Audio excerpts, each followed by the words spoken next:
broadcast of the Successful and Fulfilled Digital Summit is a conversation with a true gem. I'm Kim Warren Martin, and I'm delighted to share highlights of time I spent with Linda Clemens, CEO of Sisterpreneur, Inc. She is an award-winning, record-setting sales producer, as well as one of the top sales trainers in the world in the resort and timeshare industry, where her clients have generated over $2 billion in sales.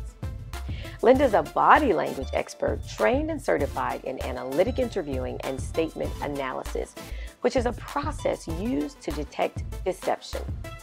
Her client list includes celebrities, executives, politicians, and entrepreneurs. Companies such as Coca-Cola, Spanx, Southwest Airlines, Major League Baseball, Nielsen, Wells Fargo, as well as even government agencies like the U.S. Customs Department and the FBI have called on Linda, and the list goes on and on. She's opened for and shared the stage with such notables as Oprah Winfrey, President Obama, Steve Wozniak, Dr. Condoleezza Rice, and former SEC Chair Mary Jo White. So get ready to take notes on whatever resonates with you as my friend and mentor Linda Clemens drops nugget after nugget after nugget, sharing on what it means to be successful and fulfilled in 5, 4, 3, 2, 1.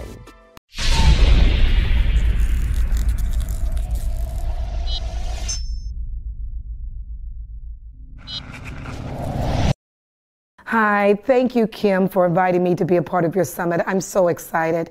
You know, when you invited me to talk about fulfillment and what does it take to be successful or what has made me successful, I thought this is a great opportunity to share with so many women. So again, thank you. I have my little notebook here because I've taken some great notes and put some thoughts down, and I did it so that I won't forget anything that's important to you or that I think that's important to you. So one of the questions I think you sent over to me is just to tell a little bit about my journey. Well, here's the thing. This is a year that I've been celebrating 40 years of empowering women, just like what you're doing. Been doing it for 40 years, and I know you're probably out there thinking, girlfriend, you don't look like you're 40, but I've been doing this for 40 years, not just here where I live, but around the world. And what gives me the greatest fulfillment, or the joy, if you will, is being able to take the expertise, the knowledge, the experience that I have, and hopefully being able to share it with another human being. And in my case, particularly empowering women. To be able to do that, to take your personal life or your business life to the next level. And when I'm able to do that and have people come to me, whether it's 5 years, 10 years, or 5 days from the time we connect, and says, wow, that piece of advice you gave me, that tip you gave me, that strategy you gave me has made a difference. Now for me, that fulfills me. You know, one of my favorite quotes is from Irma Bombeck, I believe, and she said is that when she leaves this earth and stands before her maker, that she wants to say to her God, to her maker, that I am empty because I've used everything that you've given me. And that's what fulfills me, to use all of my gifts to be able to make another person's life better. So I'm excited about that. So you talk about what fulfills me and what are the keys for me to have peace in a cray-cray world. In a crazy world, I've got 3 tips. So for those of you that are taking notes, please write this down. You're going to love it. Tip number 1, we're going to call it my 3 R's. So my first R is release. You have to let it go. I have a saying, if it doesn't help you grow, let it go. Or when in doubt, get it out. So releasing is that letting go of the very thing that is holding you back. Releasing is those grudges. Releasing is not being able to forgive, because your mind can only hold one given thought at any given time. And if you're holding on to something that is negative and that's growing roots in your mind, then the good stuff that the universe has cannot land in your mind. So do me a favor, take a couple of seconds and write down 2 or 3 things that you need to release. You need to release the bad experience. You need to release that maybe you lost your job. You need to release that someone you were in business with did not do right by you. You need to release maybe something a good friend or loved one that you cared about and trust disappointed you. Write down maybe 1 or 2, maybe 3 things that you need to release. Here's my release music. Da da da da da da da da da da da da da da. Okay, you did that, right? So now the second R is rejuvenate. People say to me all the time, because most of the time they talk to me, I'm traveling. And they say to me, Linda, when do you take time to take a break? I do. I have committed, dedicated time every single year that I use, if you will, my sabbatical, my sister girl time, my me time, my meditation time, and my rejuvenation time. And I do the things that I love to do. 2 of my favorite things I love to do, I love Broadway and I love spa treatments. And while I'm relaxing, as a bonus, I love to read. I read about 4 to 5 books a month. So these are the things that help rejuvenate me. You know, I live in Indianapolis, Indiana. We are the home of the largest racing spectacle in the world, the Indianapolis 500. And man, those cars drive around there about 200 miles an hour or more. But they can't continuously do that. They have to stop to do a pit stop. Why are they doing the pit stop? They got to get some more fuel. They got to get more air in the tires. So they have to rejuvenate. And you have to do that too. The third R is restore, restoration. Oh. Think about a masterpiece. You are a masterpiece. Think about a masterpiece that has been damaged and that is very valuable. And you take it to an expert to restore it. Sometimes you have to take the time out of your life to restore what has been damaged, had a little ding, or had challenges. That's what restoration is all about. And then when you restore yourself, it's like a renewal. So those are my 3 R's. Remember, number 1, release. Number 2, rejuvenate. And 3, restore. And my challenge for you is to write down 2 or 3 things in each one of the categories that you can release, that you can do to rejuvenate, and what you need to do to restore in your life. And again, that's critical in helping you in that self-fulfillment. It helps me a lot. Okay, so Kim, you gave me this other question. Who had the most influence in my life, my career? First of all, most people will say, of course, their mother. My mother and my grandmother, they were great role models. More so because of their strength. More so because of the things that they had to do to take care and provide for their family. They were great role models. Then as I became an adult, I had teachers that were role models. When I got into business, I had role models in different areas of where I needed opportunities. So for you, so think about this. You may have someone, if finances is your challenge, that could be a challenge for you. If business management is a challenge for you, if strategy is a challenge for you, what you want to do is find dynamic people who master your challenge and allow those to be role models. So I have all kinds of role models. I have all kinds of mentors, and I have all kinds of femtors as well, men and women. Okay. The other question, Kim, oh, this is so good, so good. You've asked me, have I ever had setbacks? There's a saying that goes, a setback is a setup for a comeback. Now, have I had setbacks? Maybe, but I've had more disappointments than I've had setbacks. And why would I say that? Because when you put too much faith, and you rely too much on man or woman, because we are all human, you run the risk of your friends, your coworkers, your team members, your loved ones, for those who you have on a high pedestal or you see great potential for, because we're all human, they can disappoint you. So those are the kind of setbacks, if you will, that I might see something bigger for you that you don't even see for yourself. And quite often I used to get disappointed when the person doesn't fly or doesn't soar. But here's the lesson right there. Here's the lesson. We have to understand and appreciate and love and respect and meet people where they're at. People can only see how far their lenses allow them to see. They can only dream as high as their potential allows them. So what I may see and have for you. Unless you have that vision for yourself, then there's nothing I can do. So most people say that if you had setbacks in business, I might have forecasted something differently. I might have projected something differently. I might have laid out something and anticipated something, but it's not a setback. For me, it's a setup for my learning experience. So here's a little tip for you. I'll give you a soundbite. Failure is not final.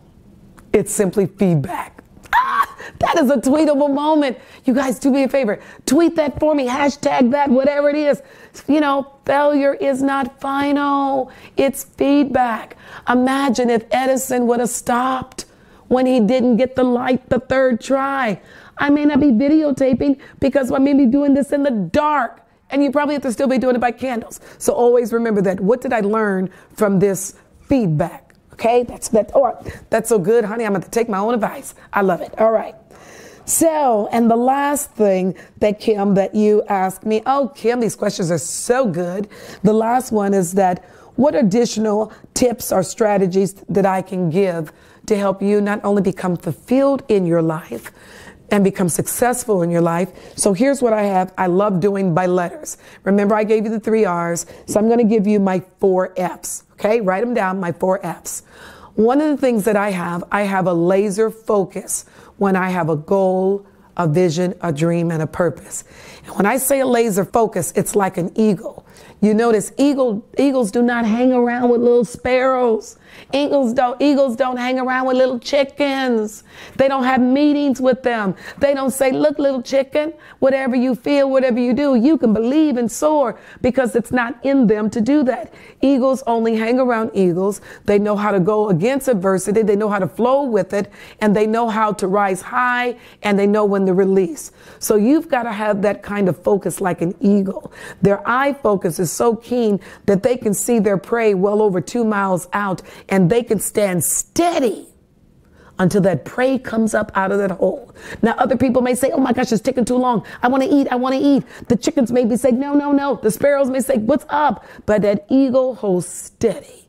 And that's one of the things that I would suggest to you. Have a focus that's so keen that no matter what's going on around the world, you are unstoppable and you're unshaken. So that's the first F. The second F is fearlessness. Fearlessness.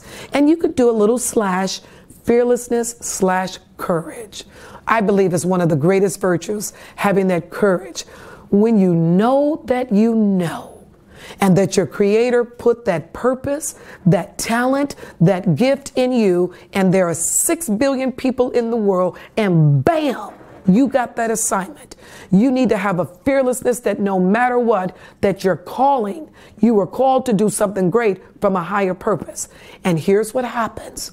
We have people that come around and they get in our ear and they say things like this. Oh, Linda. Oh, Karen. Oh, Paul. If I were you, I wouldn't do this. Kim, if I were you, I wouldn't venture out and do this. What is it going to cost you? You better keep your good job. You're going to lose your benefits. You're going to lose all that. And then all of a sudden, because they're close to they're in your ear, you hear it because they're close to your heart.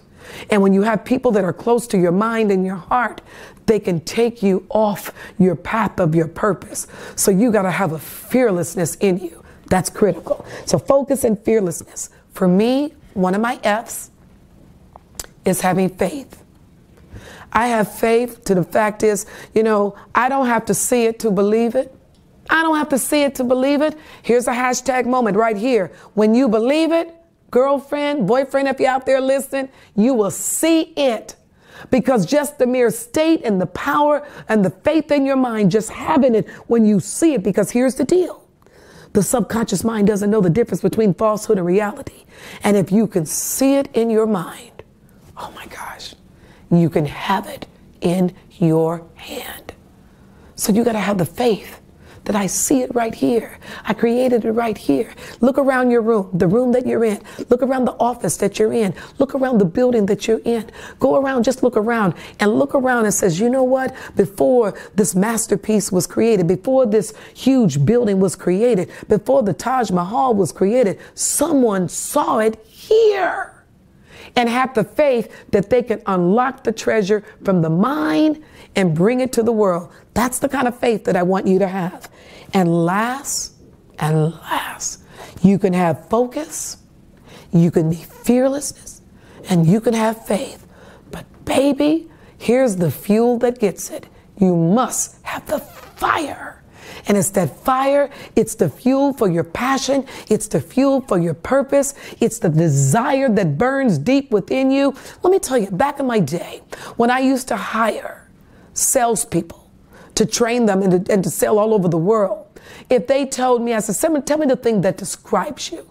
If they say that I have a passion, and I'll go, ho hum. And the reason why? Because you and I both know passion can die down. But baby, when you have that desire fueled by that fire in your belly, you are not going to stop until that desire is met. So you have to have it with that fire that is so deeply rooted that you sleep about it, that you think about it, that you dream about it, that every time you eat, you can't be without it. That's what I mean by fire. So I want to say to you, thank you so much for this opportunity to be able to share. And Kim, thank you for inviting me. And thank you for what you're doing in helping and empowering women and men all over the world. And ladies, this is your season. This is your time. And know this, get another woman, watch the summit, watch the series, get girlfriends and have a gathering. Take the word together and do this for me to get her. Thank you so much for the time, and I appreciate you.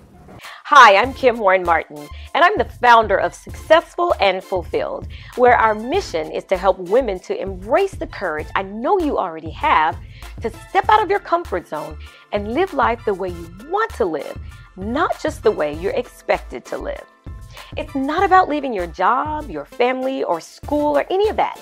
It's about launching into what I call the #undeniable you.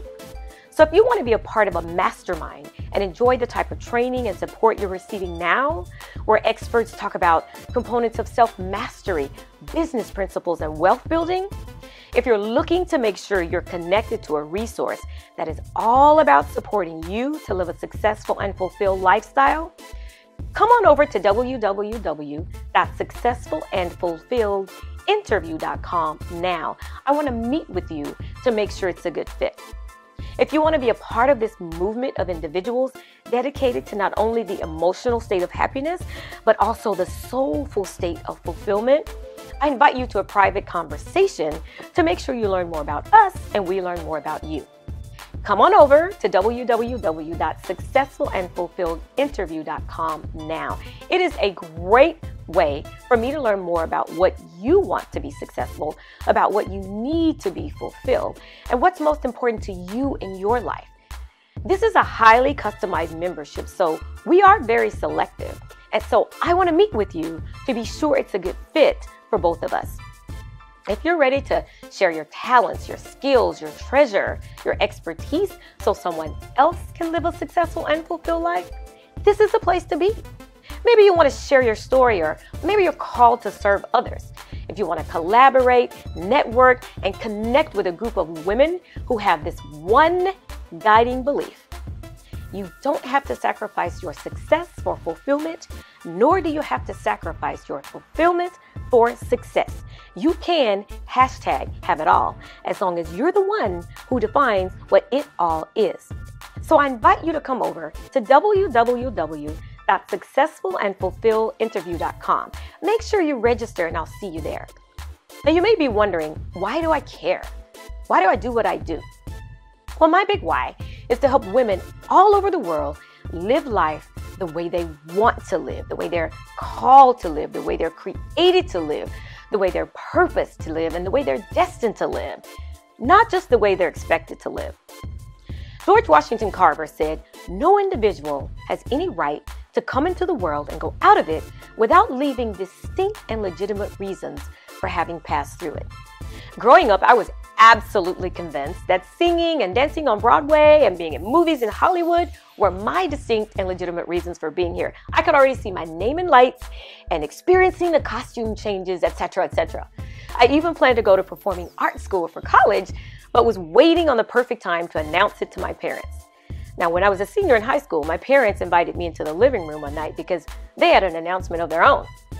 They said that according to the Wall Street Journal, engineering and computing careers would be some of the top careers of the future. So because I was the oldest and because I was a role model, they were going to send me to engineering school.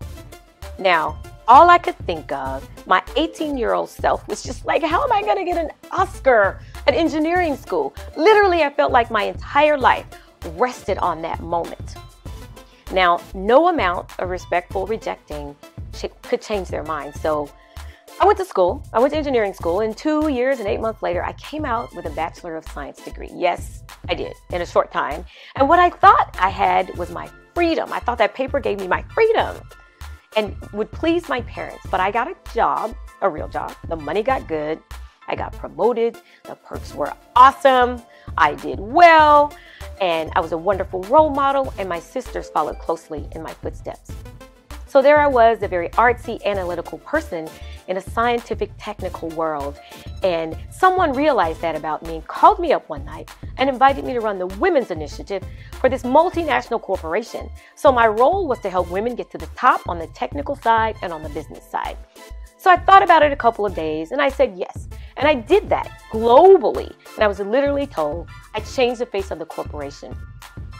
One day I was working with a woman who actually told me no. She didn't want to get to the top. Now, I was absolutely shocked, but deep inside, I totally understood her. And all I could hear was my dream asking me, you know, Kim, you spent all this time helping all these women get to where we want them to be, but you never stop to ask yourself, where do you want to be? I had completely lost sight of my dream. And at that moment, I realized that the only thing the role model in me was demonstrating was how to live life the way I was expected to live, not the way I wanted to live. I was successful, yes, but I was unfulfilled. And for me, that was a defining moment. You see, I still love the arts, but what I realized is that the singing, the dancing, the acting were more about freedom for me, not entertainment. Freedom of expression, freedom of being, freedom of doing. And working with women all over the world, I have come to realize that every woman was born to live in a soulful state of fulfillment. And ladies, we can do it because fulfillment is not a fantasy, it's a formula. And what I do know is I am not alone. There are other women out there like me who want to live a successful and fulfilled life. So is that you? If so, here's what I want you to do. Come on over to www.successfulandfulfilledinterview.com and let's have a conversation. I really, really look forward to seeing you there. Enjoy the rest of the summit.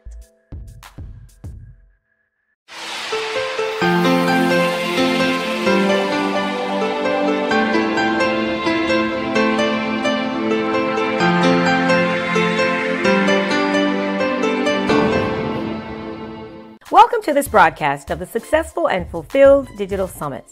I'm Kim Warren Martin, and I applaud you for being here.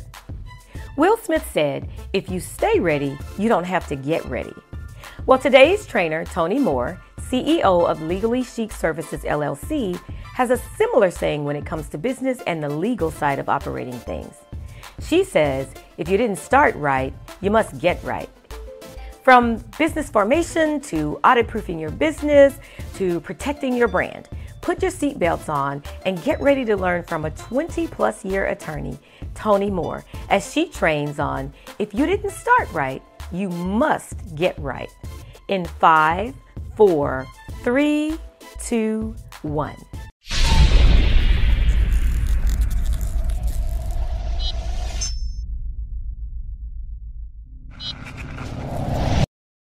Hello, everyone. This is Toni Moore of LegallyChic360.com.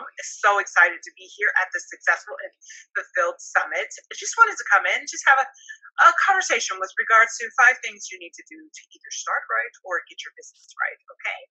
So for those of you who do not know me, I am a 20-year attorney. I have been practicing law for a very long time not because I have to, but because I absolutely love it. I love the strategies. I love sharing the information. I love teaching people. I love working with creative entrepreneurs. I love working with people who are purpose-driven, mission-driven, and people who are so dedicated to making change possible. So I just wanted to just share the information with you, and hopefully along the way you could take some notes down, because I'm told that note takers are money makers. And I want you to, while you're listening to it, ask yourself, do I need to talk to my lawyer? Do I need to talk to an accountant? Do I need to talk to maybe our board members about what we need to do to stop stopping our starts, right? So just with regards to this getting right, starting it right is the first thing to do. Is, I always tell people, is to choose your business entity correctly. And when I say that, I mean choose the business entity that you can handle right now. There's so many people who want to get started with the business, and they're like, start an online business. Well, I just want you to know on the legal side, whether it's online or whether or not you have a brick and mortar, or you're doing something virtually, or you're just doing episodic work, as far as the law is concerned, once you start selling your brilliance, once you start sharing your brilliance for a fee, you're in business. Now, whether or not you're in business as a sole proprietor, or you're in business as a limited liability company, a business as a partnership, an S Corp, C Corp, or nonprofit, or even an unincorporated association of individuals, you're in business. Now, the question is, if you started a business, can you handle it? Can you handle it if it's a nonprofit and you have board members breathing down your neck, asking you, like, are you accountable? Are you taking care of the money? Are you handling the money? Are you showing up properly? Are you managing your risk, mitigating your risk? That's one conversation. If you cannot do that, and then I strongly suggest that you might consider either a sole proprietorship or a limited liability company, because when you're a limited liability company, you can start as you are. I mean, it's so much so that even the IRS is like, if you're a limited liability company, you get a chance to be either treated like what sole proprietors are treated, as you're in that you're being taxed at your level, or you get a chance to file the correct paperwork so that you can be taxed as an S Corp or C Corp. Those are conversations that you need to have with a counselor or tax attorney or tax accountant, or even just an attorney, with regards to, hey, if I file as an LLC, but I'm not paying myself respectable fees, is that going to mess me up on the S corporation side or the C corporation side? Because ultimately, the rule of law says that you have to pay yourself reasonable fees. If you're only doing episodic, or you're only robbing Peter to pay Paul, you know how we do, then you may just want to just stay at the level that you're at and just be as a taxed as a limited liability company until you can grow into your dream business. Okay, so a lot of people ask me differences, and you know, for the most part, a lot of people like the limited liability company because they can look into their liabilities, whereas if they're sole proprietor, if something happens, individuals can we call it snatch assets, but they can attach a lawsuit against you, the individual, or you, your company. And some people get confused by that, but I'm like, hey, if you're going to be in business, the presumption is that the company is making the decision and you become the fiduciary of the company. So if you make good decisions or bad decisions, it's all going to fall on you. So since it's all going to fall on you, you might want to be cautious and wary about the fact that you can lose a lot of stuff. Some people find it on the bad side that they are literally like one argument away from litigation. Don't let that be you. So I want you to seriously consider business entities. Don't just go like eeny, meeny, miny, mo, like which one do I pick? No, you gotta. I want you to balance the good, the bad, the ugly. I want you to balance the just in case I ever get sued.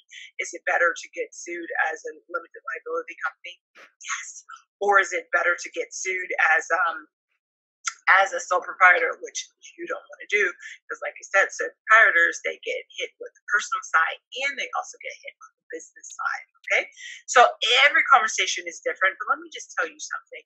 Well, ultimately, yes, you want to monetize your brilliance, but you want to keep as much of those assets in your own household. So I would strongly suggest that you really, really talk to someone, and I would strongly suggest that you weigh out the good, the bad, the uglies, and the indifferences. And then I want you to think about, hey, what about with regards to employee benefits? If I sponsor an employee benefit, what does that mean to me? Well, it means a whole lot of stuff, even on the business side, on the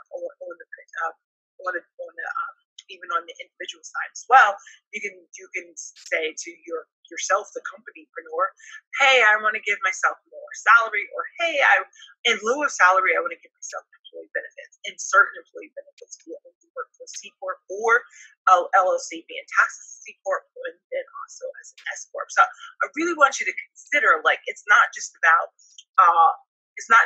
finding the cheapest service provider to start your business. You need to know what the rules are with regards to starting that business, what your duties, responsibilities are, what your state statute says, whether or not you can do certain things, or you cannot do certain things because of the state you're in. So please, please, please take a huge consideration into what ultimately you want to do in your business. The next thing I also want you to think about are the rules and the regulations. Like, a lot of people are like, start your business, start your creative business, start your dream business, start. And I'm just like, and I'm not about stopping anybody's starts, but I just want people to know that there's rules. As I say to my clients, there's levels to this thing, right? There's levels. There's so many different levels. Like, okay, yeah, so you can have like an intern, and then maybe a volunteer, and then maybe an independent contractor on, and then ultimately an employee. But each individual that you bring in, the Department of Labor says, hey, you can treat an intern like this. You must treat an employee like this. Oh, do you want a volunteer? Well, volunteers are a little different, but we got to make sure that everyone's on the same page with regards to volunteers. Also, with regards to the rules and regulations, you got to respect the rules and regulations. So even if you're not like, oh, I wish I went to law school type of person, I want you to say, hey, there's rules, there's regulations, there's governance on how to make my money, and I want to make sure that I don't get caught up with the getcha gotcha affairs of government. So when you're thinking like that, yes, then you're thinking about the EEOC. Can I discriminate? No, just put it out your head. Thou shalt not discriminate. And then the next thou shalt would be, thou shalt classify accordingly, according to what the person does. Classify them accordingly. Do not find the loophole, because you could end up in trouble. Don't believe me? Then just go and do some research on the fashion industry and how so many people were sued by their interns, because their interns were like, no, we were treated more like employees than interns. We didn't get a benefit. We didn't get any credits. They treated like as employees. There were not any employees nearby. They deferred to us. They referred to us as, their helpers or their employees when talking to other people. So we should be deep. And if that is ever your fact scenario, stop doing it. Okay, I want you to understand that each person on your team has to be governed appropriately. Otherwise, you can find yourself in a bad situation, and I really don't want that to happen to you. Another thing with regards to the rules and regulations, there's the Federal Trade Commission. The Federal Trade Commission is like, look, thou shalt not lie in your marketing and advertising. There's so many people who just lie. Like, I know people, in these virtual internet streets, and they're like, well, if there was a contract that was pending while they were coaching someone, then they just roll that on. They're like, we help this person do X, Y, Z. Well, in actuality, if you're not benefiting the person, if you were not what we say, but for you clause, like, but for you, this person would have never gotten it.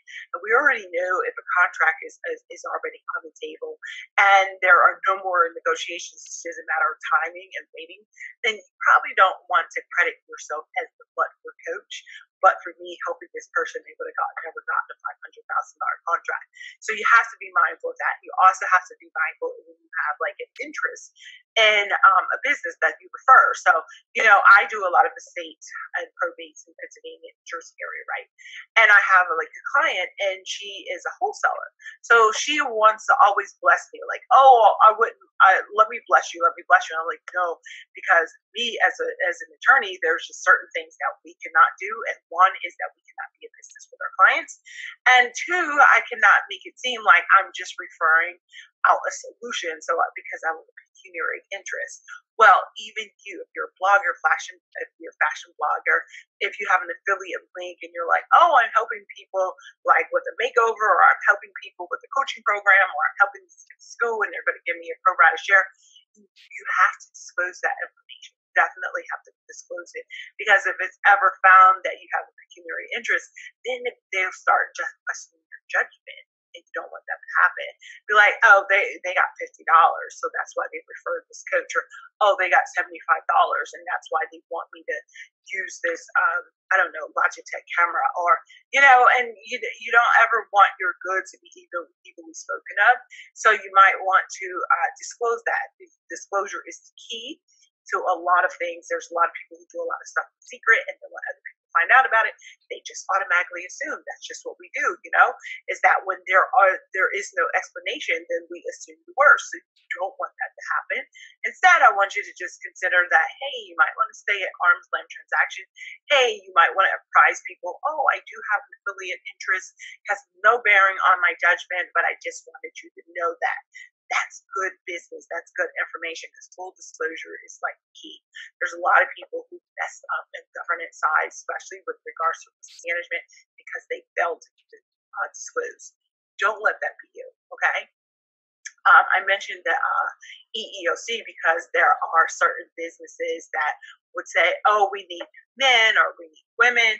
Just make sure that it's something that's not something your opinion, but something that has already been established, that but for this person's sex, or but for this person's ability to work 7 days a week, or but for this person working all the time regardless of the religious holidays.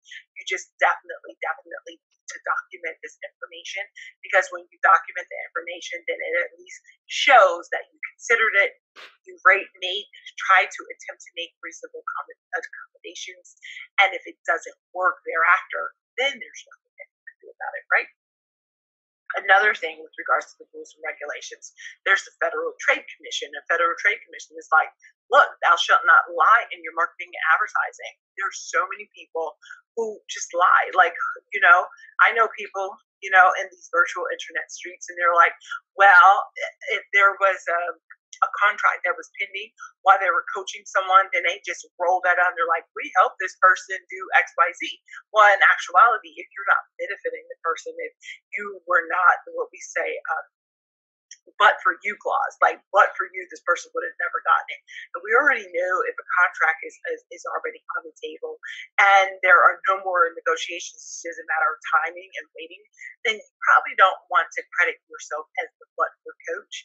But for me helping this person, they would have never gotten a $500,000 contract. So you have to be mindful of that. You also have to be mindful when you have like an interest in a business that you prefer. So, I do a lot of estates and probates in Pennsylvania and Jersey area, right? And I have a client, and she is a wholesaler. So she wants to always bless me, like, oh, let me bless you. And I'm like, no, because me as an attorney, there's just certain things that we cannot do. And one is that we cannot be in business with our clients. And two, I cannot make it seem like I'm just referring out a solution. So because I have a pecuniary interest. Well, even you, if you're a blogger, if you're a fashion blogger, if you have an affiliate link and you're like, oh, I'm helping people like with a makeover, or I'm helping people with a coaching program, or I'm helping this school and they're going to give me a pro rata share, you have to disclose that information. Definitely have to disclose it, because if it's ever found that you have a pecuniary interest, then they'll start just questioning your judgment, and you don't want that to happen. Be like, oh, they got $50, so that's why they referred this coach, or oh, they got $75, and that's why they want me to use this I don't know, Logitech camera, or and you don't ever want your goods to be evilly spoken of, so you might want to disclose that. Disclosure is the key to a lot of things. There's a lot of people who do a lot of stuff in secret, and then when other people find out about it, they just automatically assume that's just what we do. Is that when there is no explanation, then we assume the worst. So you don't want that to happen. Instead, I want you to just consider that, hey, you might want to stay at arm's length transaction. Hey, you might want to apprise people, oh, I do have an affiliate interest, has no bearing on my judgment, but I just wanted you to know that. That's good business. That's good information, because full disclosure is like key. There's a lot of people who mess up in governance side, especially with regards to risk management, because they failed to disclose. Don't let that be you, okay? I mentioned the EEOC because there are certain businesses that would say, oh, we need men or we need women. Just make sure that it's something that's not something your opinion, but something that has already been established, and that what for this person's sex, or what for this person's ability to work 7 days a week, or what for this person working all the time regardless of the religious holidays. You just definitely to document this information, because when you document the information, then it at least shows that you considered it, you try to attempt to make reasonable accommodations, and if it doesn't work thereafter, then there's nothing that you can do about it, right? So another thing you already know about the IRS. I mean, in Pennsylvania, there's this, I think, ACTIMA tax relief, and they say you don't want to mess with the IRS. Well, let me just tell you something. You really don't want to mess with the IRS because they can attach your accounts, they can put liens on accounts, they can shut you down, they can presume that but for you disclosing the information that you would have paid a lot more money anyway. And you just don't want to get into the situation where the IRS can be like, get you got your government throughout the in-between. So instead, you want to know what the rules are, what your responsibility is, and to be very proactive, not reactive, definitely proactive with regards to, okay, what do I have a calendar year? Do I have a fiscal year? Proactive with regards to your big bookkeeping, even if you're going to use, like, I think it's Xero, go to Xero.com and find out with regards to like virtual bookkeeping services so that you could be apprised. Tootie, why are you talking like this? First, I am a tax attorney. And second of all, because I noticed that there's a lot of people who get into problems because they fail to protect themselves. They fail to document their assets and their interests. They fail to document their transactions and the timing, and they fail to keep receipts. Oh my God. I mean, hands down, so many people lose to the IRS because they don't have receipts. And FYI, just in case no one's ever told you, most federal agencies, I want to even go to the point of most federal agencies as well as state agencies, they get up to 6 years where they can do a look back and knock on your door, do an internal desk audit or field audit and say, hey, we are questioning these transactions. Please supply the substantiation. Ladies and gentlemen, the substantiation is documentation. Then I always tell people all the time, it's the documentation that serves as the prophylaxis that protects your assets. So if you don't have the information, and there's ever a trial court and the fact finder happens to be the jury, then there is like an instruction where it says, hey, ladies and gentlemen of the jury, if this person fails to disclose this information, you could presume that they didn't have it in the first place, because if they did have it, then they would have never deleted it. They would have substantiated and protected their interest no matter what. I mean, that's the way it is. I'm the messenger, so I just want you to know that because the game is played like that, I want you to be fully apprised of what you're looking at in this game called business, right? So you got to be definitely strategic. Speaking of strategic, I want you to know that anytime you have an agreement with someone, a verbal agreement, you have agreement with regards to who's going to do the work, who's going to do the risk management, who's going to contact the third parties, I want you to definitely put it in writing. What does Tony want you to do? Put it in writing. I'm going to say it again. If there's ever any agreement with another person, then put it in writing, because people have selective memory, and they don't mean to. It's just the way we are pretty much wired, in that we protect ourselves. It's always about what's in it for me. How is this going to help me? How is this going to enlighten me? How is this going to direct my footsteps? How is it going to make me bigger, better, more than I've ever seen or heard before? So if what you're offering doesn't really help me, the individual, then and it's more about you, then definitely need to put it in writing. And you definitely need to put in writing what the understanding is, even if it's in an MOU, because of the fact that people forget. I promise you, people forget. I am still waiting for someone, a service provider, who was supposed to be doing work in my home, and the person wrote, they didn't write it, they told me what the quote was. I was like, great. I didn't really like the price, but I was like, if I got to do it, I got to do it. Well, I'm, trying to get contact with this person. It's like, hey, what's going on? I want to get this taken care of. And they was like, oh, this is the price. And I was like, but that wasn't the price of 6 months ago. And I was like, I don't know what you're talking about. See, I didn't put it in writing. Don't let that be you. Because anytime you have a transaction with someone, anytime you have a business venture with someone, anytime you're working jointly with someone in the public, Joe Public, Mrs. Public, does not can't distinguish with their eye whether or not you're in business together or not in business together. And guess what?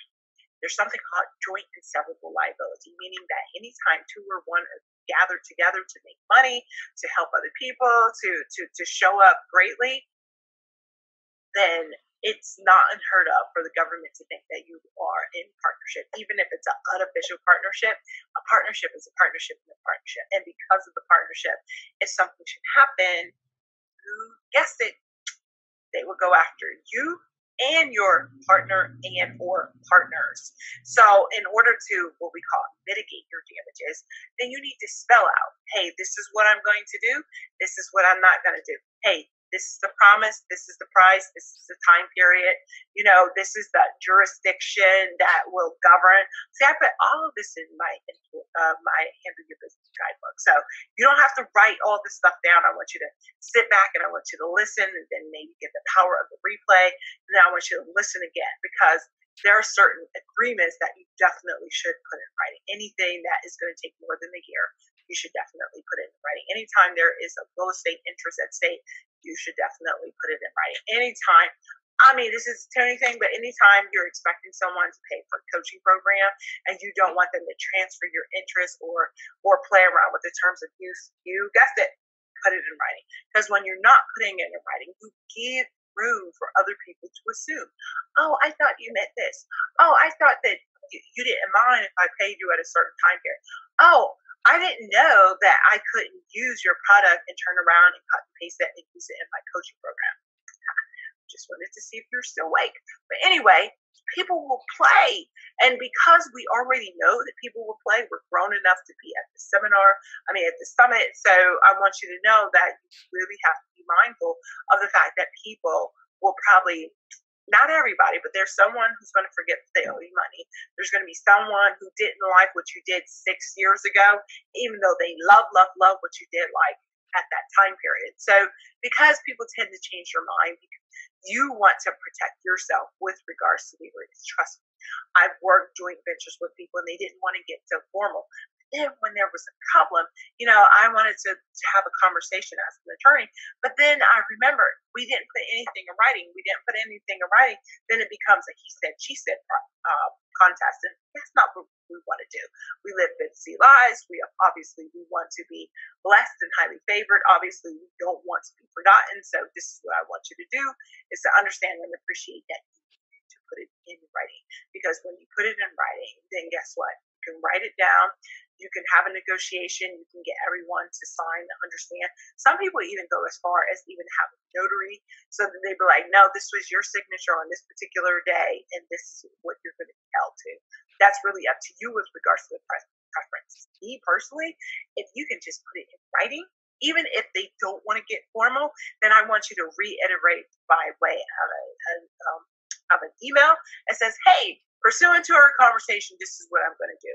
And this is what I look forward to, because you always have to be mindful when two or more are gathered, that's where problems can be. And because we know that, you definitely want to mitigate your damages as much as possible. Okay. So, whether we're talking a coaching agreement, a copyright transfer agreement, independent contractor agreement, employee contract agreement, sometimes you have a marketing agreement, sometimes maybe you have a ghostwriting agreement, all that stuff needs to be put in writing. Even if people aren't formalistic about it and they don't want to get the law or the lawyers involved, you can still have an agreement in writing where people understand and appreciate where your stand is, what the price is, what the terms is, and which governing state governs, just in case someone gets cray. Another thing that matters is intellectual property. Like I've been doing intellectual property for so long. I'm a musician. I write music. I write artistry. I work with my husband, who's a producer. And so recently, probably in the past 5 years, I've been helping people with trademarks and protecting your intellectual property. And let me just tell you, trademarks matter. Hashtag trademarks matter, because Once you register the trademark, then you can turn around and turn that into a program, a mentoring program, a coaching program. You can monetize that. It can be kind of like your unofficial franchise.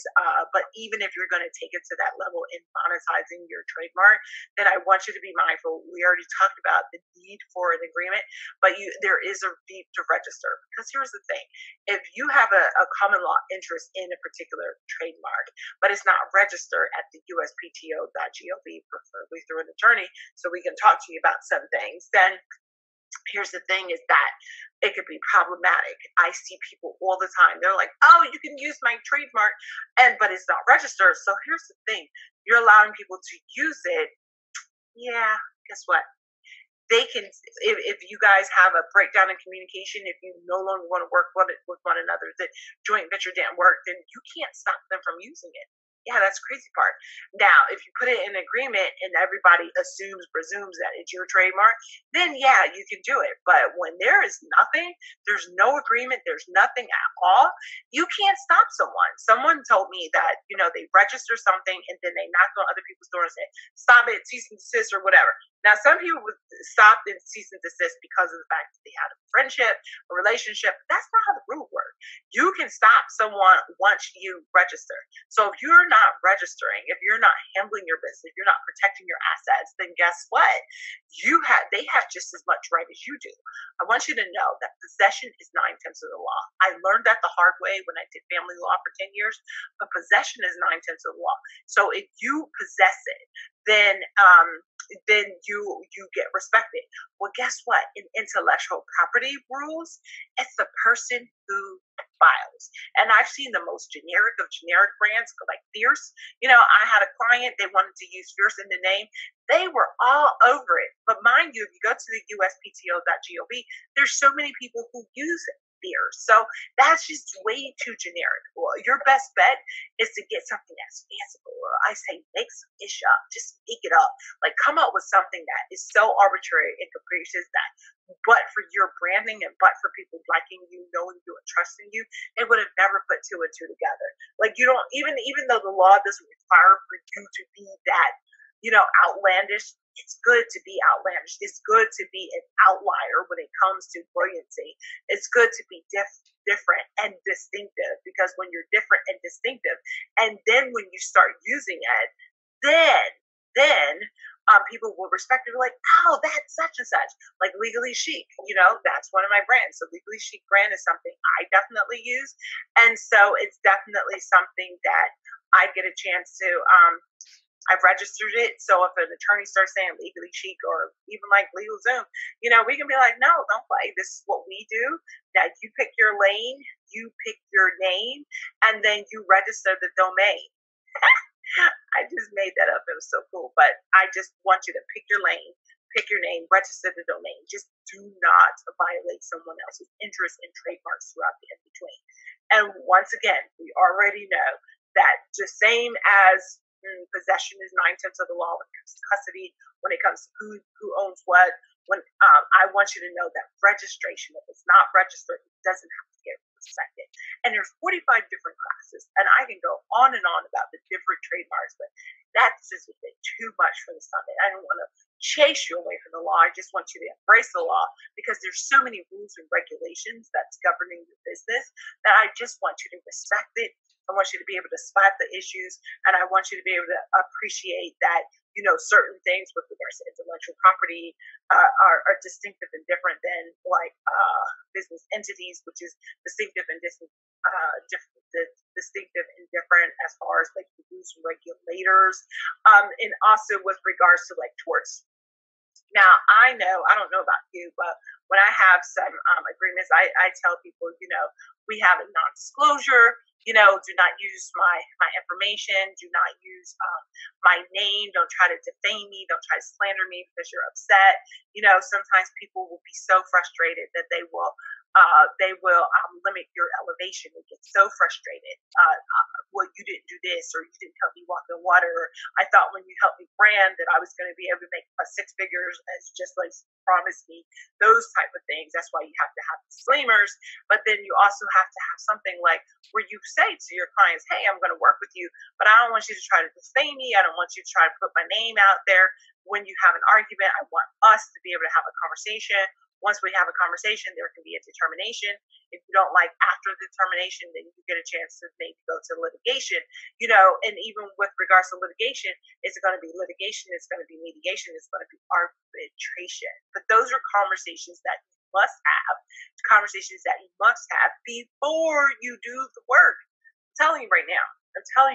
So it's best to have that conversation before you pay somebody. Even if you're hiring someone, it's best to get their information with regards to their I-9, best to get their information with regards to, hey, are they using the EIN or their social security number? Because people will do what people do. And oftentimes it's protecting their interests and their assets, even if it's contrary to the law. But I don't want any of that to affect you. I want you to be smart and in tune. So like I said, I want you to check your business entities. I want you to understand and appreciate who the rules are and the regulators are. I want you to make sure that your agreements matter, that your interests are protected. Then I also want you to just turn around and know that, there's different rules and regulations that govern certain situations. So I want you to know about, hey, if I'm feeding the hungry, which rule is it? Is obviously it's a local ordinance, and you probably have to register just the same as if you have like an employee handbook. You definitely need everybody to be apprised of what the rules and regulations are. If you turn around and say, "Oh, I'm going to be like a religious organization," well, religious organizations have a little more they get a little more leeway with regards to how they get a chance to pick and choose, because they can't contravene their true religious beliefs. So the rules allow them to have like freedom of expression and freedom of assembly and a freedom of beliefs in their own deity. In my world, it's God, but you have that opportunity. So the law really wants to ensure that the freedom of protections are taken care of. And so if you are a religious organization or connected to a religious organization, it would be best to have a conversation with an attorney with regards to it. Speaking of, conversation with an attorney, I had someone had asked me recently with regards to this whole fair use and copyrights. And the fair use and copyrights is that as soon, I need you to understand that like whoever creates a magazine, whoever creates like a coloring book, a journal series, creates pictures, they are the ones who are protected under the copyright rules. So if someone creates something for you, then you definitely need a copyright assignment.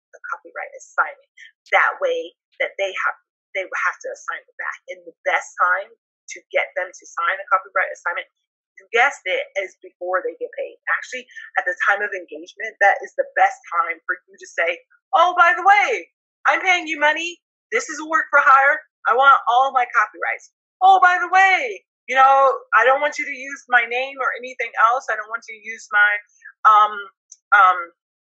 my images, my pictures, or whatever. Oh, by the way, you're working with me. You're probably going to get access to my little black book of success. You'll probably get access to, my clients list and things of that nature. But it's not for you to turn around and use it against me, or use it for other people, or use it and share it and sell it. No, so you always have to put things in writing.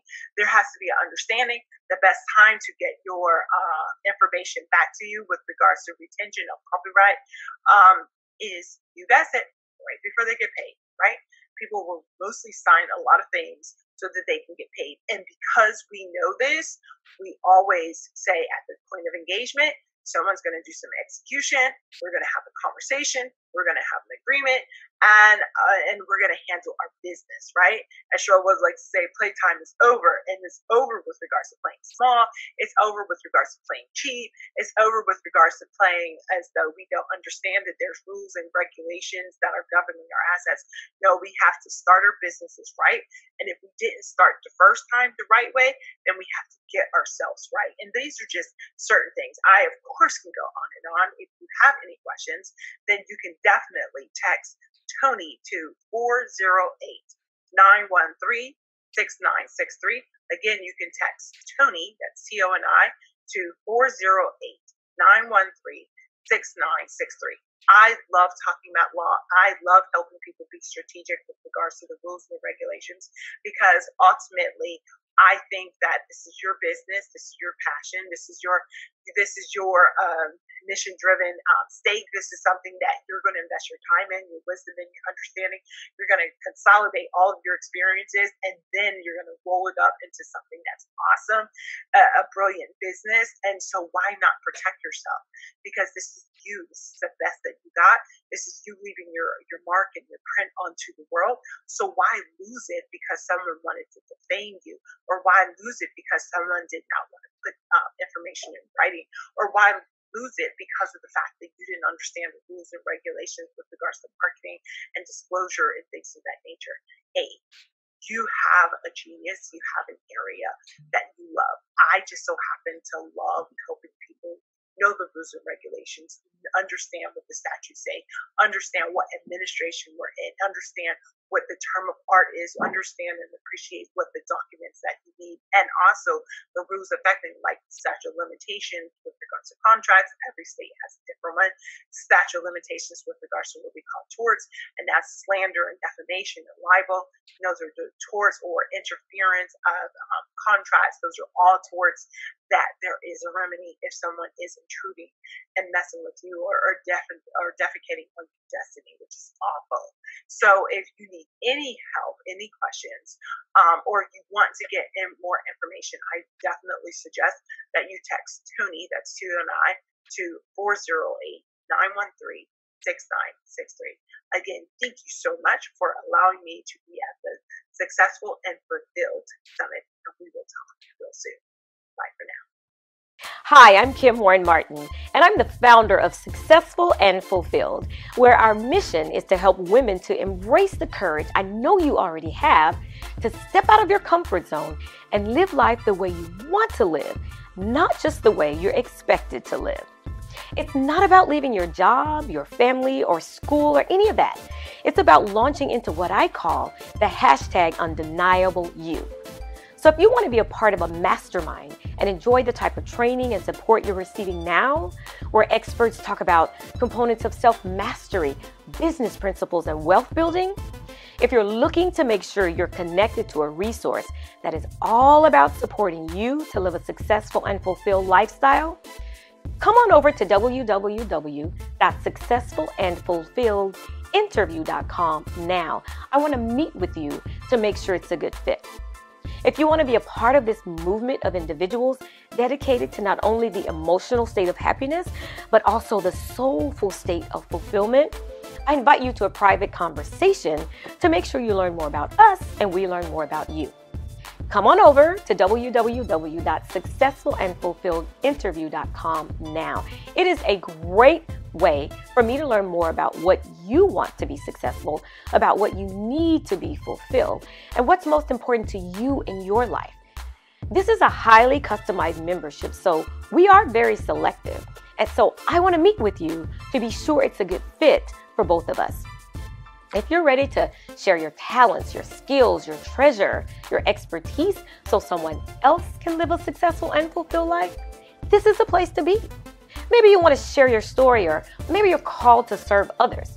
If you want to collaborate, network, and connect with a group of women who have this one guiding belief: you don't have to sacrifice your success for fulfillment, nor do you have to sacrifice your fulfillment for success. You can #have it all, as long as you're the one who defines what it all is.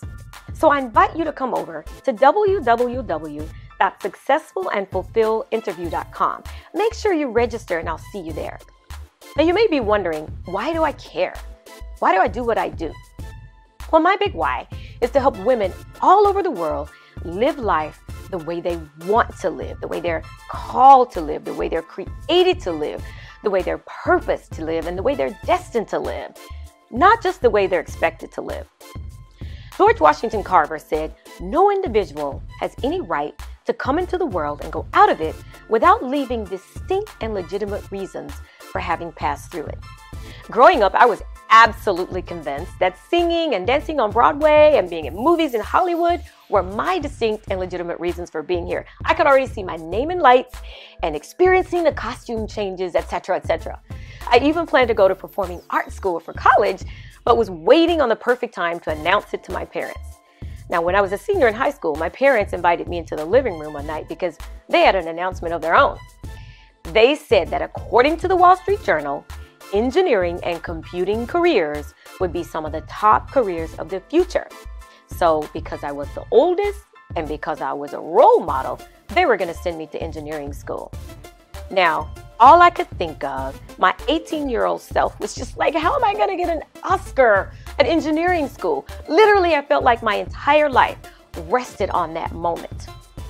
Now, no amount of respectful rejecting could change their mind. So I went to school. I went to engineering school, and 2 years and 8 months later, I came out with a Bachelor of Science degree. Yes, I did, in a short time. And what I thought I had was my freedom. I thought that paper gave me my freedom and would please my parents. But I got a job, a real job. The money got good. I got promoted. The perks were awesome. I did well, and I was a wonderful role model, and my sisters followed closely in my footsteps. So there I was, a very artsy, analytical person in a scientific, technical world. And someone realized that about me and called me up one night and invited me to run the Women's Initiative for this multinational corporation. So my role was to help women get to the top on the technical side and on the business side.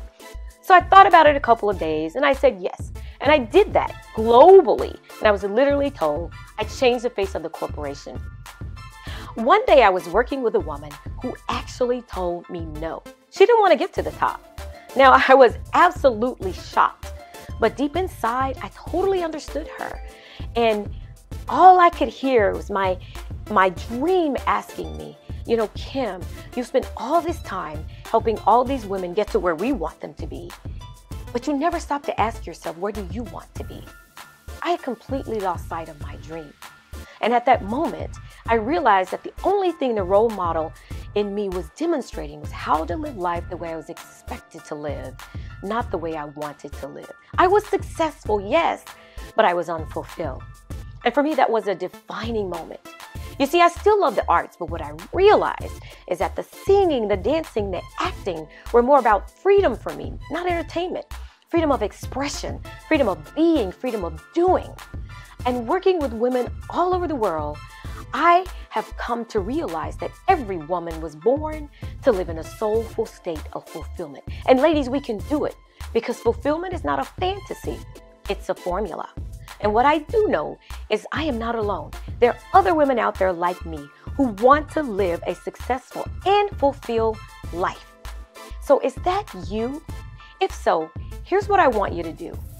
Come on over to www.successfulandfulfilledinterview.com and let's have a conversation. I really, really look forward to seeing you there. Enjoy the rest of the summit.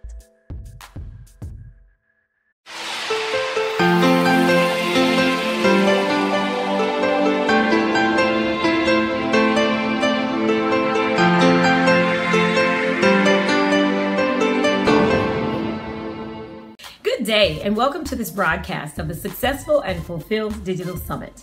I'm Kim Warren Martin, and just a quick question for you. How many of you have said, I think I should write a book, or I have a story to tell, I think it would help someone? Well, did you ever actually get started on the book? Okay, whether it's a yes or no, no guilt. You'll definitely get some wonderful writing advice and support in today's training with Sheree Robin, CEO and founder of Good Ground Literary Services, LLC. Sheree is a best-selling Simon & Schuster author, senior writing consultant, and chief editor at literarybay.com. And with 16 years of experience and multiple degrees in English, Sheree has always maintained a lifelong passion for writing. Today, she's training on common mistakes new authors make. So if you want to know how to write for your readers, how to avoid repetition in your writing, and so much more, be sure to grab a pen and paper and pay really close attention to Sheree Robin in 5, 4, 3, 2, 1.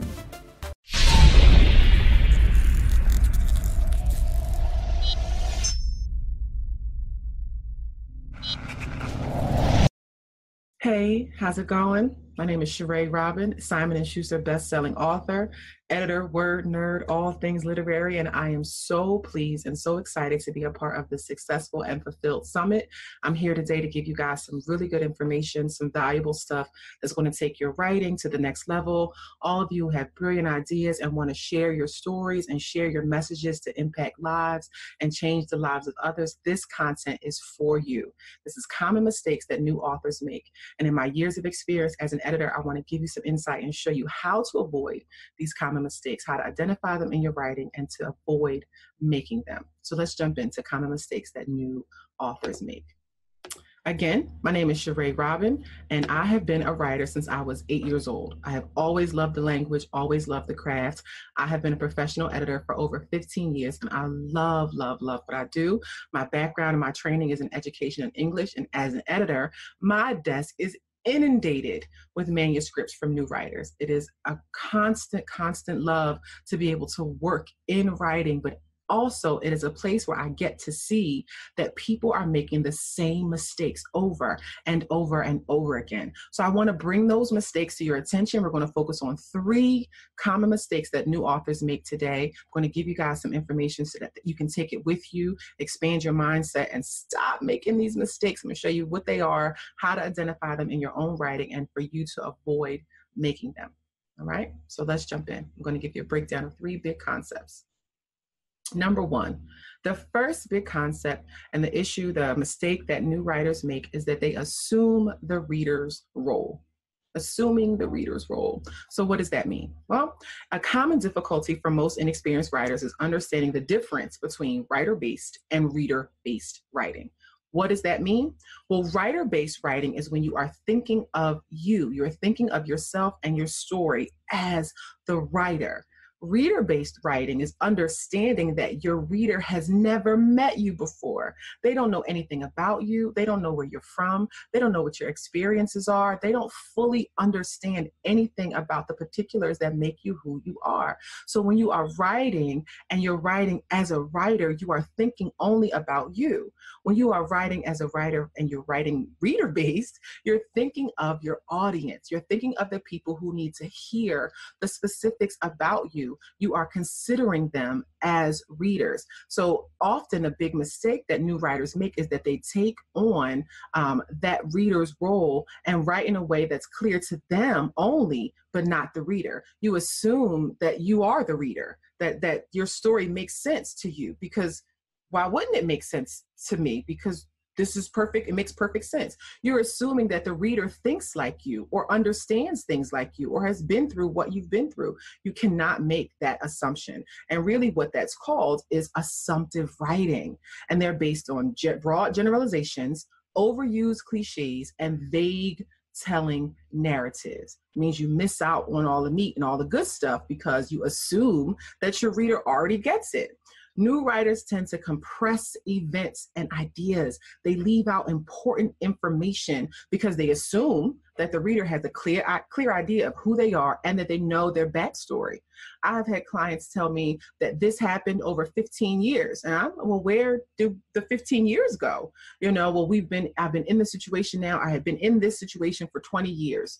And as a reader, this is their first time ever hearing about you or your experience. So they don't know what those 20 years were like for you. They don't know what that divorce was like for you. They have no clue. It is your job as the writer to be able to lead them through that process so they get a clear idea.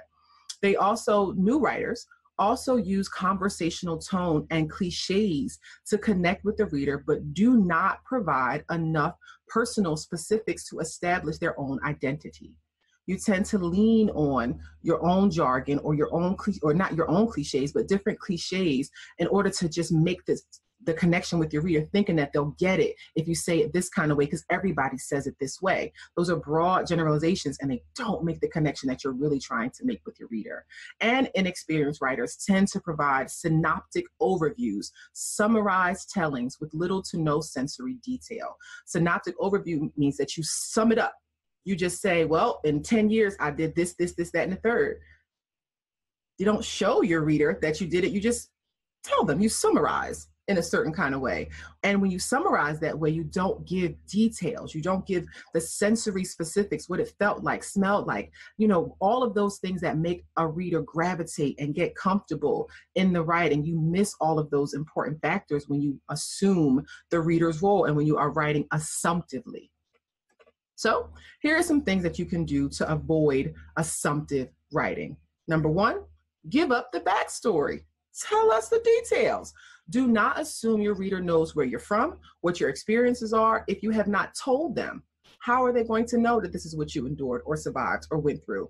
If you don't share that, they're just going to assume. That's what happens a lot in writing. You just leave it. And you think as a writer that they should get that, right? But when you go back, it's like, but I haven't said that.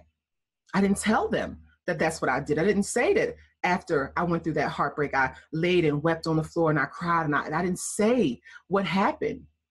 No, can't just assume that they get it. You have to share those intimate parts of your story with specifics so your reader can identify with you and your story and make the connection that you're aiming for. All right? Number two, to avoid assumptive writing is avoid cliches. Avoid the cliches. Everything that someone has said 1,000 times, it was raining cats and dogs, or, oh, it hurt like hell, or whatever it is, all of those things that have been said over and over and over again, don't you say them again. Don't rely on anyone else's words to make your point. As the writer, that's your job. That is your job and your responsibility to think of creative ways. Think of specific ways that are going to allow your reader to make the connection with you. Describe the actual feeling. Describe what the hurt was. Express what that moment was. Show what it is to experience it exactly as it is in your own words, not in the words and the terms that have been used over and over and over again. That is lazy writing and it dulls the experience for your reader. Do not use cliches. Avoid them at all costs. Okay? Showing versus telling. Number three, this is a big one. Showing versus telling. Don't just tell your reader about your experiences. Show them. Show them. Show how you're going through them so your reader can experience them with you. Show how after the divorce you went and you sought after God, and that meant getting up at 5 o'clock in the morning. That meant going and buying a journal. That meant getting a devotional. That meant reading these things over and over again. That meant writing affirmations on your wall. That meant after bankruptcy, I went and got financial counseling and I met with this person every week and I drove to the office and I did these things. What did you do? Show us you pulling into the driveway. Show us you wiping your tears from this abuse. Show us whatever the experiences that you went through. Show us. Don't just tell us and hope that we get it. Hope that it resonates with your reader. That misses the mark. Show us. Take us through the specifics. Show us. By showing us your pain, your joy, your victory, your reader is able to paint a clear picture of you and also to see themselves in you. What if your reader has gone through the same thing and they laid on the floor for hours and days, or they sought financial support and counseling, or they were in an abusive relationship? You got to show them so they can connect with you. That's what you want to do as a reader, as a writer, is to make the connection with your reader. And you cannot do that by writing assumptively. You have to give up the backstory. Tell us what's going on, what happened in your life, avoid the cliches, and then show us those things that you went through and endured and came out all the more stronger on the end. All right. Number two, the big mistake that writers make is repetition. Repetition is another common mistake inexperienced writers make. Often a result of struggling to develop thoughts beyond commonplace words and experiences, new writers use anchor words or phrases to keep their writing grounded and bring them back to the place where they feel more comfortable speaking. What does that mean? It means that you don't vary from an idea or from a concept. So you keep repeating it over and over and over again. In your situation or in your writing, the same story will come up over and over again, or the same word or term will come up over and over and over again because you don't branch out far enough to expand that concept or that thought. You're not comfortable in doing the research or thinking outside of the box. So you hang around in these same common words. I felt pain. So you keep going back to, I felt pain, or this hurt me. So you keep going back to that hurt, but you don't expand it to something bigger, right? Novice writers repeat words in the attempt to give them added emphasis. They hesitate to stray away from familiar phrases and cling to what is safe and predictable. This is so common when it comes to new authors because you don't know yet how to be reading and writing as a writer, how every word every word has to work together, how every word serves a purpose on the page. So you have to expand your words and think beyond the commonplace words that you're using, because it extends your thoughts, it extends your vocabulary. And if you cling to these things, then it limits you. It limits what you can say, and it limits what you can teach your reader. So be careful, because repetition can be a beneficial tactic when it comes to oratory rhetoric and speeches where the speaker has the visual attention of the audience. Working with clients, I have seen clients use the term salvation. You know, an oratory presentation, if I'm on the stage and I am all glamored out and you see me and you see my presence and I'm saying to you, salvation, salvation, salvation. By the third or fourth time, the whole room is high and fired up and it's salvation, and you feel it. It's in the atmosphere. It doesn't work that way on the written page. On the written page, it is an entirely different concept and a process. You cannot repeat that. If you repeat that term 2 and 3 times in a paragraph on the written page, your reader is bored. They are bored. They lose interest because the word is drowning them out on the page. The written word is entirely different, and the repeated word or phrase is going to quickly annoy your reader, and they will start to wonder if you have any other vocabulary in your arsenal. They can't say it any other way. This is the same thing. They just said the same thing 15 times over and over again. The same concept has come up in the book 5 times. They haven't explained anything to me more about this thing. It's just the same: avoid the hurt, or salvation, salvation. Nothing extended beyond the idea, right? So repetition is something to be mindful of. And I want to show you and explain to you, how do you avoid repetition? Well, one way to avoid repetition is to vary your words.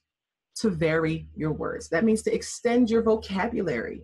Don't use the same words over and over and over again. Vary your word choices. If that means grabbing a thesaurus, if that means doing some reading to see what other people are saying or thinking about this concept, to get other common terms or get other familiar words in this same genre or whatever the field is that you're working in, then you do that. You do that work. Find other creative ways to say what you mean. And what happens for new writers is that no one explains that to you. As a new author coming into this experience, no one has ever told you that you have to become more knowledgeable about this concept than what you have in your own arsenal. Then the only thing that you know is this. So this is the only way that you know how to say it. How do experts say it? How do research theorists say it? How do professionals say it? Or how do they speak in regards to this concept? What are the words that they're using? What other terms are there that you can use to describe this thing, this idea, this concept? You don't know to think beyond that, because writing isn't explained that way to people who are in the process for the very first time. So you have got to think of this as a way to build yourself as a writer, not just to finish this one project, but to build yourself so that you become an authority and an expert in this field. So use this opportunity to demonstrate your knowledge, your depth of knowledge, and your vocabulary. Do not be afraid to do the work, to do the research, to find out other words that you can use in those spaces when it comes to your writing, okay? And you want to skip the repeat phrases. Do not overdo a phrase. Sometimes as a new writer, people will try to force a phrase into their writing. They'll try to cram it in there and say something over and over again to the reader, mentioning it several times because they think it's branding. Because if I say that this is my concept, every third paragraph, I'm going to say, set yourself free. You got to work hard in your life to set yourself free. You got to do this to set yourself free. Well, what does set yourself free mean? What does that really mean? Be mindful of that. If you are continuously drumming those things into somebody's mind, into their mind as they're reading it, are you really doing the work of explaining it? Are you being intentional and deliberate, or are you just trying to force them to set their minds free? And you haven't done the work as an author to do to take them through the process of setting their minds free. Okay? So think about that, because that can work against you. I know that you want to repeat the things and you want people to take away what you want them to take away. To maybe there's a term or a catchphrase that you want people to have, and that's fine. But you do that by sprinkling it through when it's fitting, when it is only necessary. If you have come through an example and you have walked your reader through something life-changing, at the end of that, you can say that is how I began the process to set myself free, so that you're showing them the work as opposed to trying to force them to get this term because you repeated it over and over and over and over again. Okay? Take your time and work through the process. Do not spoon feed your reader. They will be offended and bored with the writing. And writing is something you have to guide your readers through, one step at a time. Writing is like walking a tightrope. You have got to guide your reader through this. They will fall off, and no one gets back on the tightrope in the middle. Right? So make sure that you do not continuously repeat yourself trying to force them to get something and to understand. Move them through the process. And number 3, misdirection. Misdirection is a huge mistake that writers make. Another sure sign of inexperience of a writer is the lack of direction. Many new writers do not start with a clear sense of where they're going. Where is your writing going? And they struggle with trying to keep it all together. Their writing tends to be all over the place. Their sense of timing and settings are unclear, and their message lacks the clarity it needs to connect with readers. Poor direction confuses the reader, and they will feel lost and quickly lose interest in trying to figure out where they are and what you're attempting to say. Being able to smoothly lead the reader along is pivotal to your success as a writer. It is pivotal. The reader should feel like they are in safe hands and trust you to move them from story to story, from point to point in your narrative. Your reader has got to trust you. You've got to be able to navigate this space and move them through. When you are not clear of where you're going, your reader can tell. If you are all over the place in your writing, your reader is going to be all over the place, and they're going to put the book down. You've got to guide them, like I said, one step at a time along the tightrope, or they're going to fall off. And poor direction is going to confuse them. And that starts with you knowing what your direction is. So how do you avoid misdirection? First step is to choose a course. Choose a course that you are going to navigate for your story. Don't rely on the story to tell itself. Don't just assume that you're going to pour it out on the page and it's going to all make sense. Take the time from the very beginning of the process to map out how you want this to go. I want to start here. I want to come in with this example. I want to lead with this part of my life, and that's going to connect to this major takeaway. In chapter 2, I want to emphasize this poignant thing, and that's going to lead to this story that this happened in my life, or that's going to be relative to this case study, and I'm going to bring that in chapter 3. Do the work of mapping out the course first, so that you're not all over the place and lost trying to tell the story. Now you don't know where you're going, what you're doing. This is why you've been writing for 6 months and you're only on chapter 2, because you can't figure out what to put in chapter 2, because chapter 2 has no direction, because you don't even know what you're doing in chapter 2. So be intentional. Take the time from the very, very start to map out a course and work towards work in that particular course as you move along in your writing. Are you going to go in from present day and go backstory, flashbacks? Are you going to reflect on certain situations as they came across in your life chronologically? Are you going to jump from, different phases? However you want to do it, the option is yours. Writing gives you that opportunity to be creative, to handle your story however you want to handle your story. The choice is yours. You have the flexibility and the freedom and the creative space in writing to do that. But you have got to map it out very early in the game. And once you make the decision on what that course is, stick to it. Stick to it, stick to it, stick to it, okay? Don't let it control you. Move along the course. And you want to find a focus. It's a focused angle is what they call it in journalism, a focused and specific angle. Do not try to cram everything that has ever happened to you in your whole life in one chapter or in one book. Everything does not have to fit in one book. You can write more than one book. You can write several. You can write a series. How many books do incredible authors and inspirational folks have? Tons of them, because it's a one idea, one concept that they're focused on. How to get you out of desperation, how to move you beyond divorce, how to get through an abusive relationship, how to endure, how to sit in the waiting season. It's a specific concept. It is one focus point that the writer is moving that person through. Think on that when you are writing. You do not have to try to focus on everything that has ever happened to you in one book. You can't do it. It is impossible. Stop trying to do it. You're going to hurt yourself, and you're going to waste time, and you're not going to be productive, and then you're going to be frustrated, and then you're not going to write, and no one wins. So specifically take the time and focus on the angle. Find what the angle is for your story, for what it is that you want your reader to learn and to take away. And anything that comes up that steers you away from that thing, get rid of it. Get rid of it. Toss it. Throw it to the side. Don't jump back into it. Don't hold on to it. Save it for another time, whatever, but don't try to force it into the book that you're working on, right? And number 3, you want to work toward a conclusion.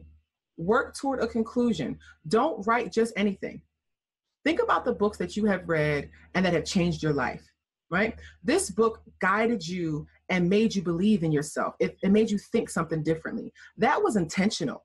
Those things didn't happen by happenstance or by mistake. Every single word on the page was written with specifics in mind, with the intentions to guide you to a point, to take you somewhere, to get you to believe something, to know something, to educate you on a something, on a concept, on a belief, on an idea, whatever it was, on a practice, on a strategy, whatever it was. It was intentional. You have to think that way as a writer. You don't get to just throw it on the page and hope that it sticks. You have got to write with a clear conclusion in mind. Where are we going? Write thinking of what you want your reader to know. What do you want your reader to take away from your story? What is vital for them to learn? Think about that and fill that into your book. Write with that in mind. If you're not writing with a conclusion in mind, then you're writing randomly. You're writing randomly all over the place and nothing gets done. So you have to write with a conclusion in mind, and everything must work towards drawing out your conclusion. Simple enough, right? Yes, I know that we've covered a lot of information for you, but I want you to keep these things in mind. These 3 common mistakes that you have got to keep in mind when it comes to your writing, or you are going to make them over and over and over again. As a new writer, as a seasoned writer, if you don't keep these things in mind, you're going to trip over them again and again. You want to avoid assumptive writing, you want to avoid repetition, and you want to avoid misdirection in your writing. So again, guys, thank you so much for hanging out with me. This is a lot of information. I hope that it was helpful for you. I hope that you're able to take some good stuff from here and that you are able to share messages that impact so many people that are listening and looking for what you've got to share.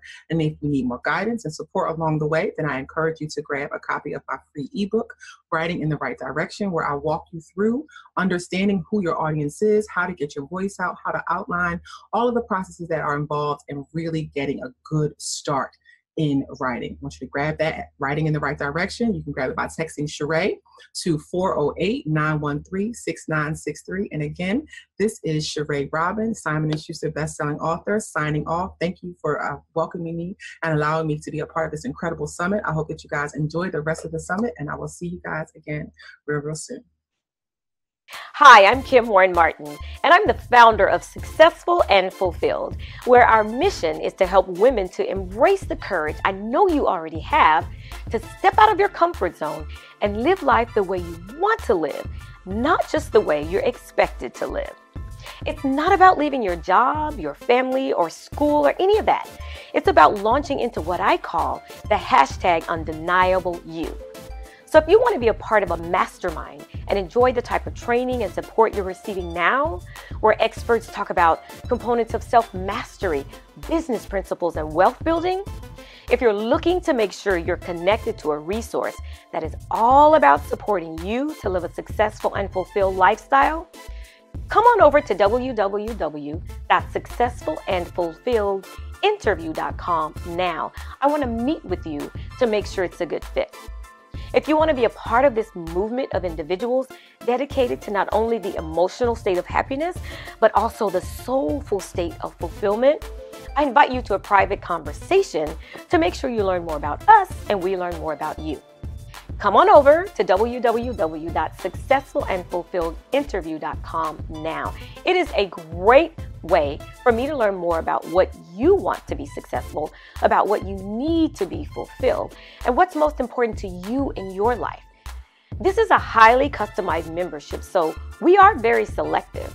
And so I want to meet with you to be sure it's a good fit for both of us. If you're ready to share your talents, your skills, your treasure, your expertise so someone else can live a successful and fulfilled life, this is the place to be. Maybe you want to share your story, or maybe you're called to serve others. If you want to collaborate, network, and connect with a group of women who have this one guiding belief: you don't have to sacrifice your success for fulfillment, nor do you have to sacrifice your fulfillment for success. You can #have it all, as long as you're the one who defines what it all is. So I invite you to come over to www.successfulandfulfilledinterview.com. Make sure you register and I'll see you there. Now you may be wondering, why do I care? Why do I do what I do? Well, my big why is to help women all over the world live life the way they want to live, the way they're called to live, the way they're created to live, the way they're purposed to live, and the way they're destined to live, not just the way they're expected to live. George Washington Carver said, "No individual has any right to come into the world and go out of it without leaving distinct and legitimate reasons for having passed through it." Growing up, I was absolutely convinced that singing and dancing on Broadway and being in movies in Hollywood were my distinct and legitimate reasons for being here. I could already see my name in lights and experiencing the costume changes, etc., etc. I even planned to go to performing arts school for college, but was waiting on the perfect time to announce it to my parents. Now, when I was a senior in high school, my parents invited me into the living room one night because they had an announcement of their own. They said that according to the Wall Street Journal, engineering and computing careers would be some of the top careers of the future. So because I was the oldest and because I was a role model, they were going to send me to engineering school. Now, all I could think of, my 18-year-old self was just like, how am I going to get an Oscar at engineering school? Literally, I felt like my entire life rested on that moment. Now, no amount of respectful rejecting could change their mind. So I went to school. I went to engineering school, and 2 years and 8 months later, I came out with a Bachelor of Science degree. Yes, I did, in a short time. And what I thought I had was my freedom. I thought that paper gave me my freedom and would please my parents. But I got a job, a real job. The money got good. I got promoted. The perks were awesome.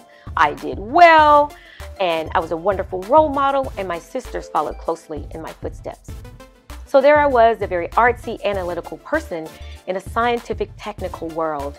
And someone realized that about me and called me up one night and invited me to run the Women's Initiative for this multinational corporation. So my role was to help women get to the top on the technical side and on the business side. So I thought about it a couple of days and I said yes. And I did that globally. And I was literally told I changed the face of the corporation. One day I was working with a woman who actually told me no. She didn't want to get to the top. Now, I was absolutely shocked, but deep inside, I totally understood her. And all I could hear was my dream asking me, you know, Kim, you spent all this time helping all these women get to where we want them to be, but you never stopped to ask yourself, where do you want to be? I had completely lost sight of my dream. And at that moment, I realized that the only thing the role model in me was demonstrating was how to live life the way I was expected to live, not the way I wanted to live. I was successful, yes, but I was unfulfilled. And for me, that was a defining moment. You see, I still love the arts, but what I realized is that the singing, the dancing, the acting were more about freedom for me, not entertainment. Freedom of expression, freedom of being, freedom of doing. And working with women all over the world, I have come to realize that every woman was born to live in a soulful state of fulfillment. And ladies, we can do it because fulfillment is not a fantasy, it's a formula. And what I do know is I am not alone. There are other women out there like me who want to live a successful and fulfilled life. So is that you? If so, here's what I want you to do. Come on over to www.successfulandfulfilledinterview.com and let's have a conversation. I really, really look forward to seeing you there. Enjoy the rest of the summit.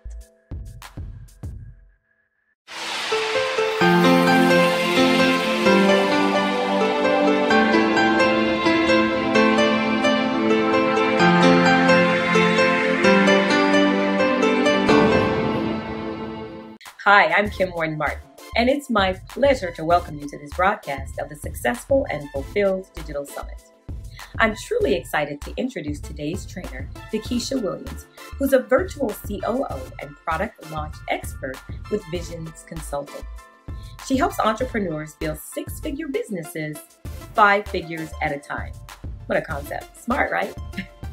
As a mom of 2, she especially enjoys helping women entrepreneurs shift and build a lifestyle business so they can be present for their families. Come learn the secret to building a tribe with no audience and the formula to turn a concept into cash, plus much more with Dakisha Williams as she trains on understanding the 4 phases to launch your online signature program in 5, 4, 3, 2, 1.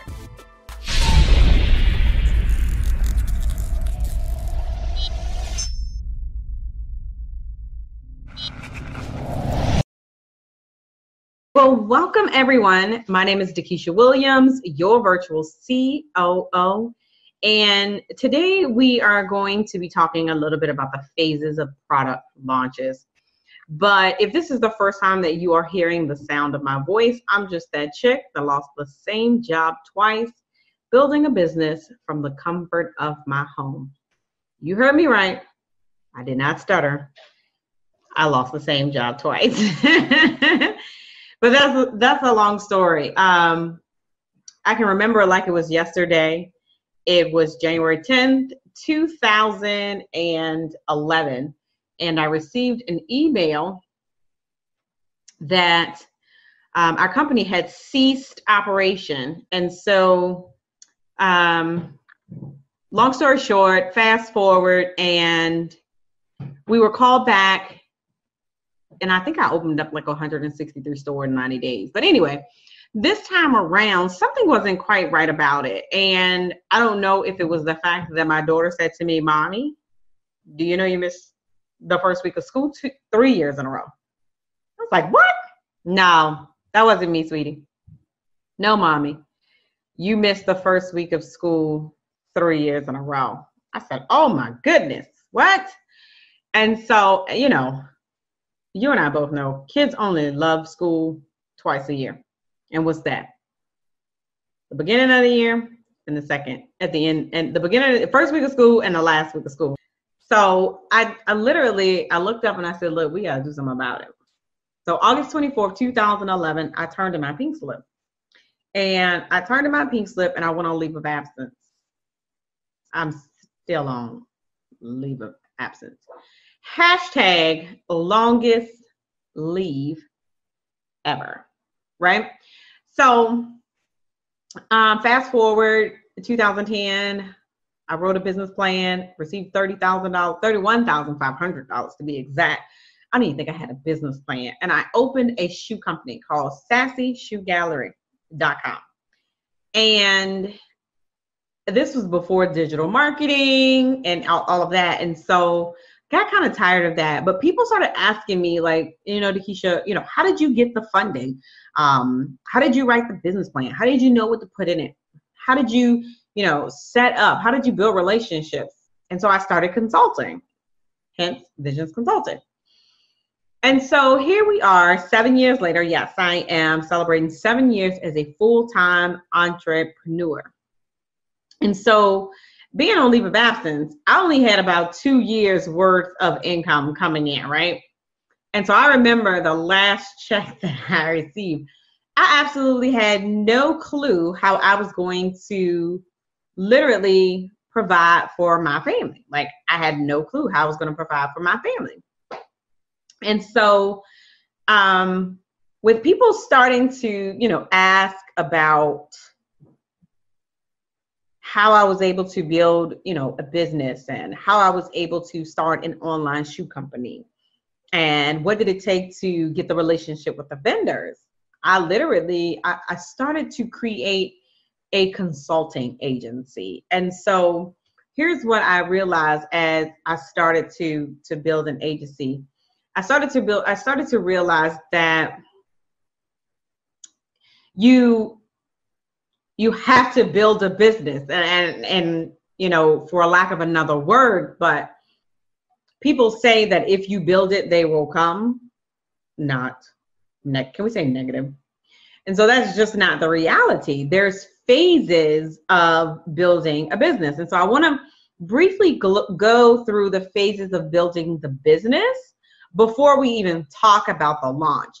And the building the business is going to create the tribe that you need to have a successful launch. So stay tuned. So one of the first phases of building a business is the attraction phase. Well, Keisha, what does that mean? That means that you're in a position to get people to raise their hand and say, I want to work with Dakisha. I want to work with you. And so oftentimes what I see is buy my product, work with me, come to my event, come to my workshop. That is not identifying what that person's pain points are. That is not an effective attraction model. So I want you to write this down. Hopefully you're taking notes. I want you to write this down. Position the problem, service the solution. If you position the problem and service the solution, I'll say it again. Position the problem and service the solution. And so I want you to write that down. What does that really mean? Well, first you have to identify what really keeps them up at night. You have to identify what are their struggles. So you do have to get to know them, okay? And so when you identify what keeps them up at night, that's what you speak to. Because if I speak to your pain, if I speak to the fact that you're not generating revenue in your business, if I speak to the fact that you're struggling with processes in your business, if I speak to the fact that you've never had a 5-figure launch, you're going to say, she's talking to me. And that's what you want to do. You want to position the problem and then you service the solution. And it makes it actually easier to service the solution because you're not really selling them. You're solving a problem for them. So you're not selling them, you're solving a problem. So that's how you get the attraction mode. So once you get their attention, right, they're going to raise their hand. Once you get their attention, they're going to raise their hand. Well, when they raise their hand, what do I do, Dakisha? Well, you build a relationship. You engage with them. You have conversations with them. You find out a little bit more about them. And I love this because this is when you find out if they have children, if they have families, you know, if they still have a job. This is where you get to know your ideal client. And so you can speak like in your sales copy, in your Facebook copy, in your Facebook posts, in your social media posts, in your email marketing campaigns. Mind you, these are all strategies to engage. Yep, I just gave you some strategies to engage, okay? And so love on them, love on your tribe, love on your people. But when you are engaging in the conversation, make sure that you speak and give value to the problems that they have. All right, so attraction, engagement. Well, what's the next? Nurturing. For some reason, I love this part. I don't really know why, but I just love the nurturing. Maybe it's just the mother in me, the nurturing in me. But the nurturing is, again, enhancing and adding on to the relationship that you're establishing. And that's one of the reasons why I share my story. So earlier today, you heard me say that I'm just that chick that lost the same job twice, building a business from the comfort of my own home. But here's the thing. I still haven't told you what I do for a living. Isn't that crazy?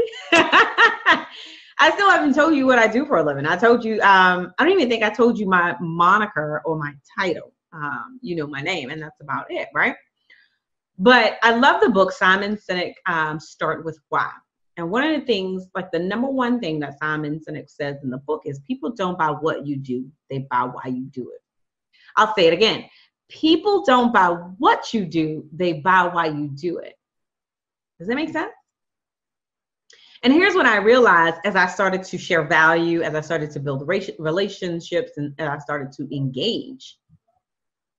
When I shared my story, I honestly started to build a relationship with other women and men who wanted to be home and be present for their family, whether it's children, wife, husband, mother, father.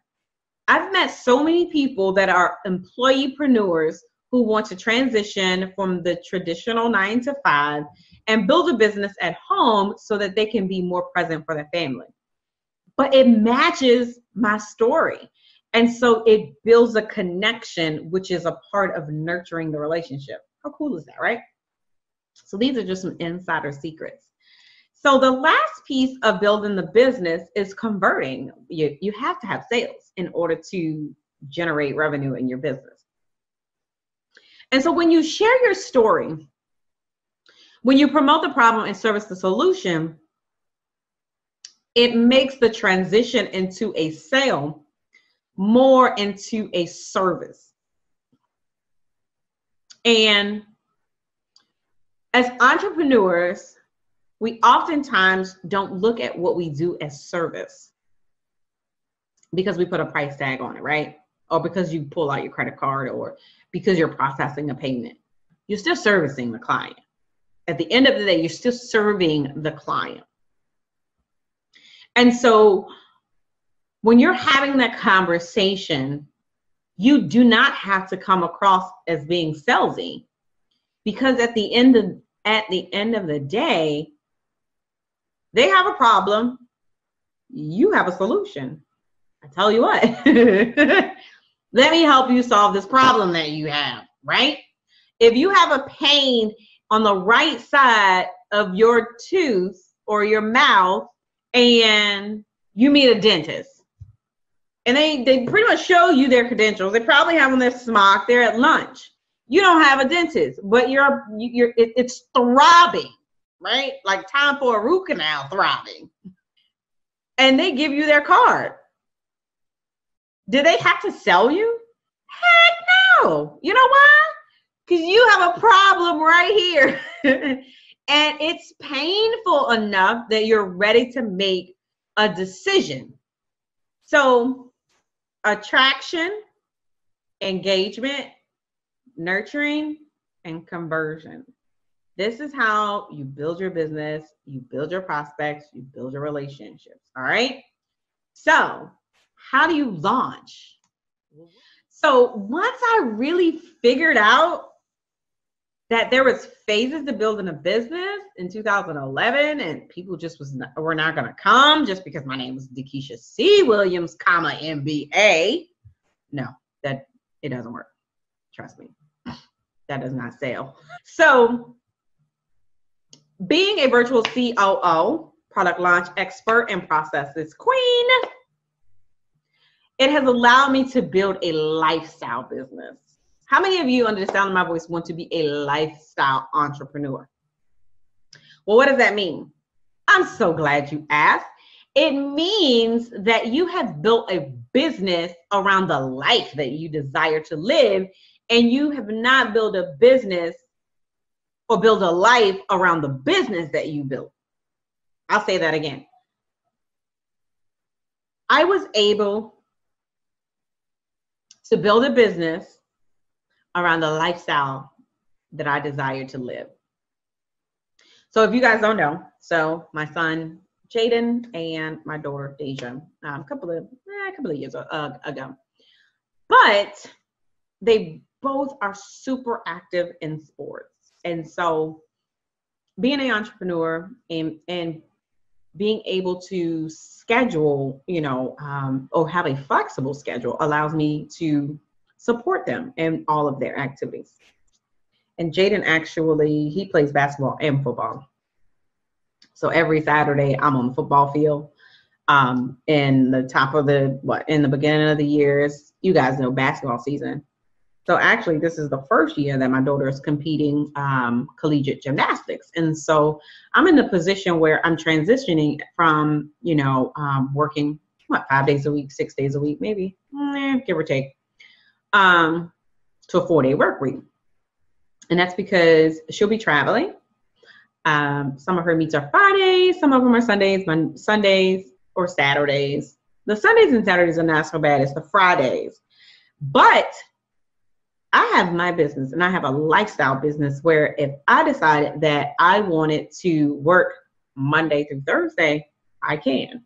And so that is what the entrepreneurship has allowed me to do. And the services that I provide for my clients Now, here's where it gets kind of interesting, because how do you determine what services that you offer in your business, right? Idea plus implementation equals income. And I want you to write that down. Idea plus implementation equals income. Idea plus implementation equals income. And understanding that business is about ideas, implementation, and income. Well, ideas are the concepts that arrive at random times. Ideas are the concepts that arrive at random times, 2, 3 o'clock in the morning. But I always keep a journal near my bed so I can write down the ideas, okay? Income. Well, implementation is the art of taking action to achieve a desired result or complete a task. So implementation is the art of taking action to complete a task. Idea plus implementation equals income. Concepts that come or arrive at random times with action generates income. Ooh, I like that.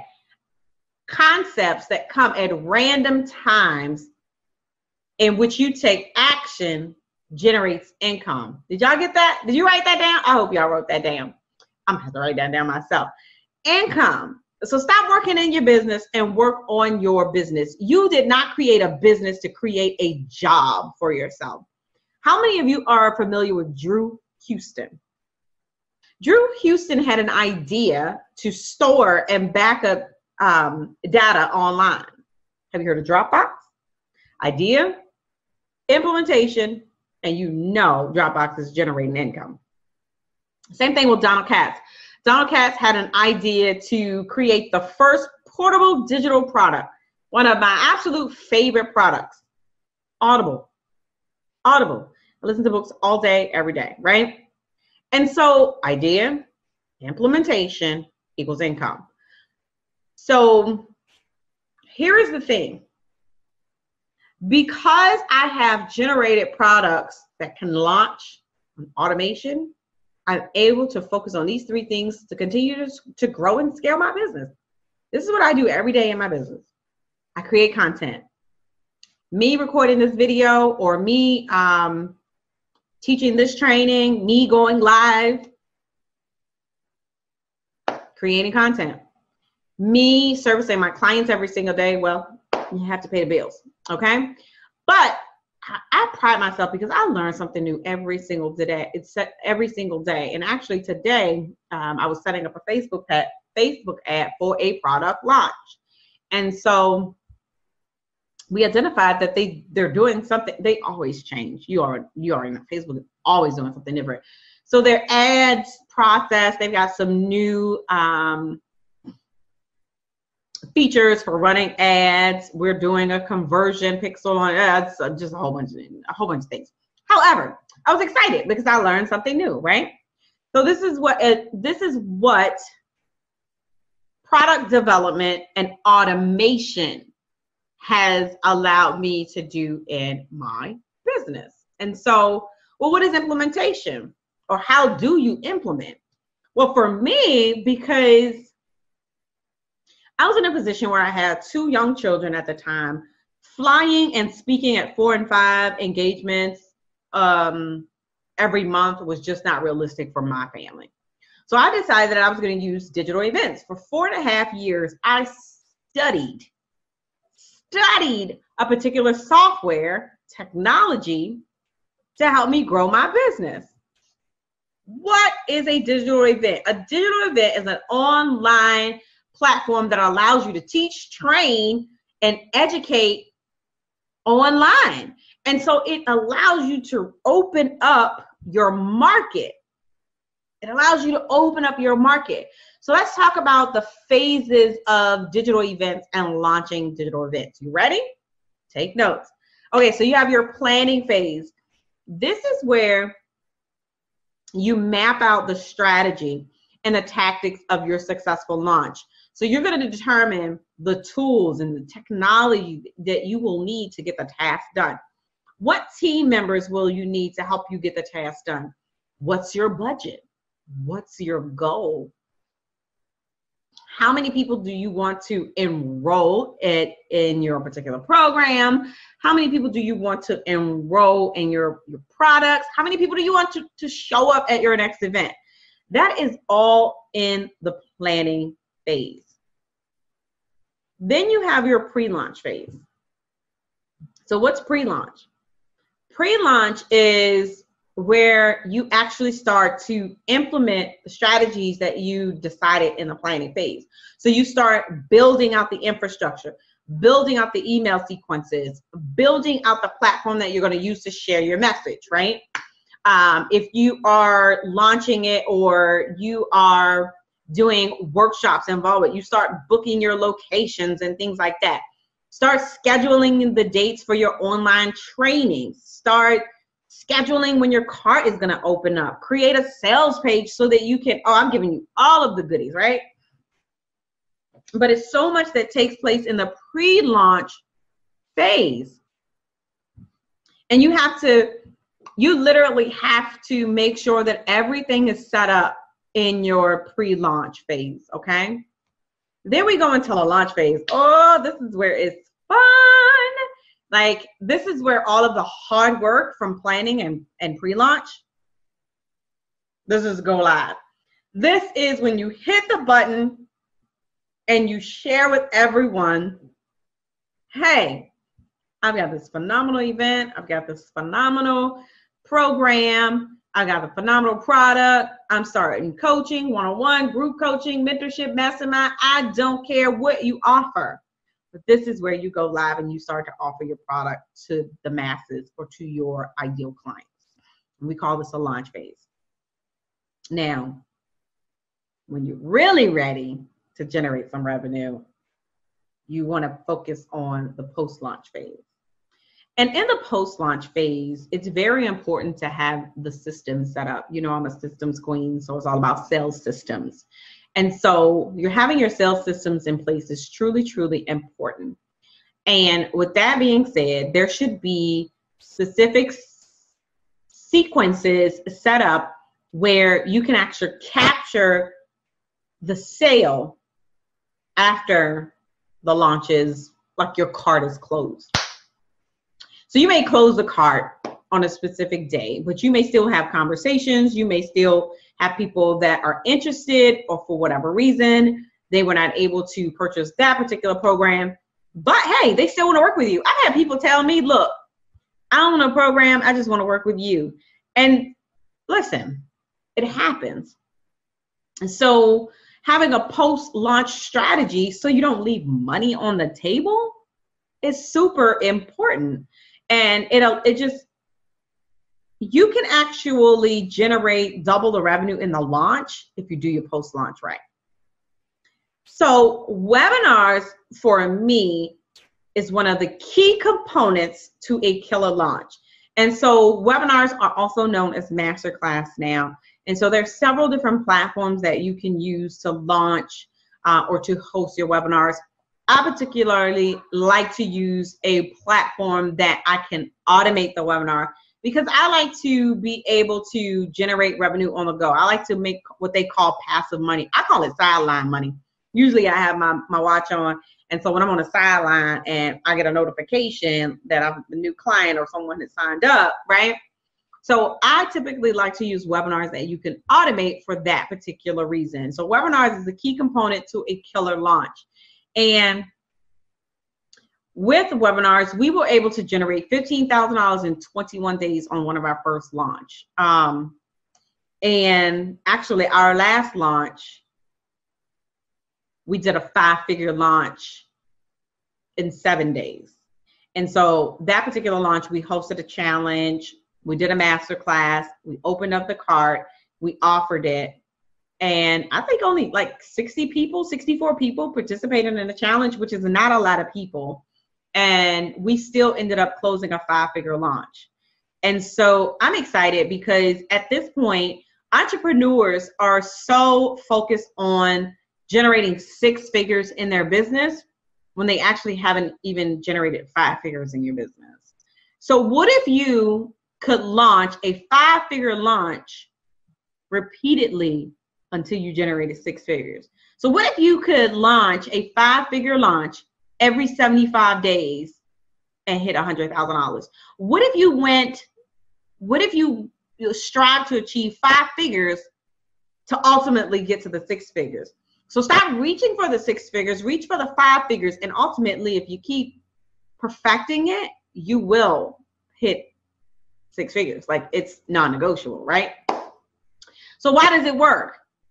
Because I've done it. Like, I pride myself on the fact that I don't teach theory. I teach what we have done for myself or my clients.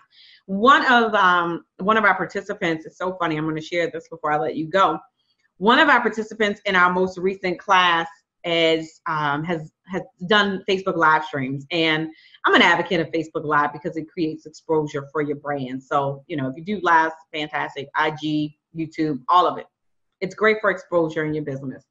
But she'd always went live 10 o'clock every night, pretty decent sized audience, but she was not monetizing the platform. She was one of the first individuals in our class that did her first webinar.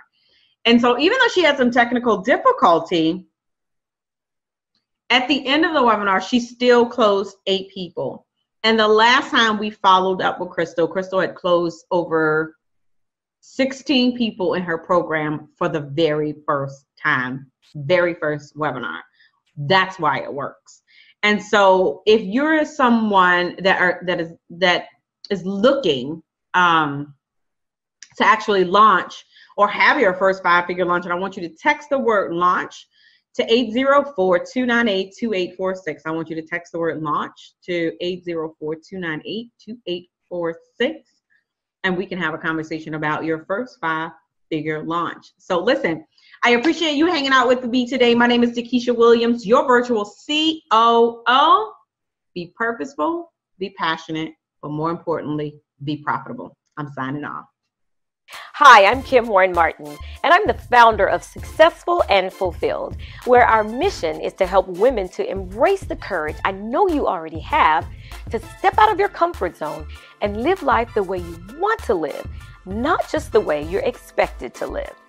It's not about leaving your job, your family, or school, or any of that. It's about launching into what I call the #undeniable you.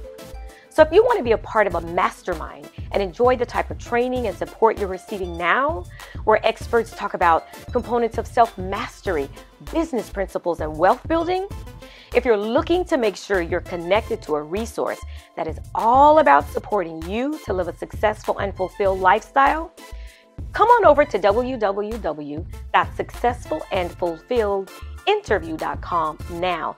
I want to meet with you to make sure it's a good fit. If you want to be a part of this movement of individuals dedicated to not only the emotional state of happiness, but also the soulful state of fulfillment, I invite you to a private conversation to make sure you learn more about us and we learn more about you. Come on over to www.successfulandfulfilledinterview.com now.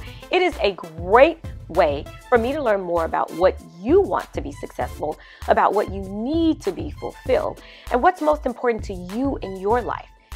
This is a highly customized membership, so we are very selective. And so I want to meet with you to be sure it's a good fit for both of us.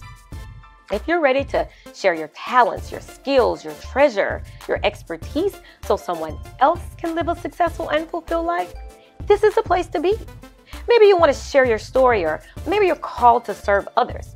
If you want to collaborate, network, and connect with a group of women who have this one guiding belief: you don't have to sacrifice your success for fulfillment, nor do you have to sacrifice your fulfillment for success.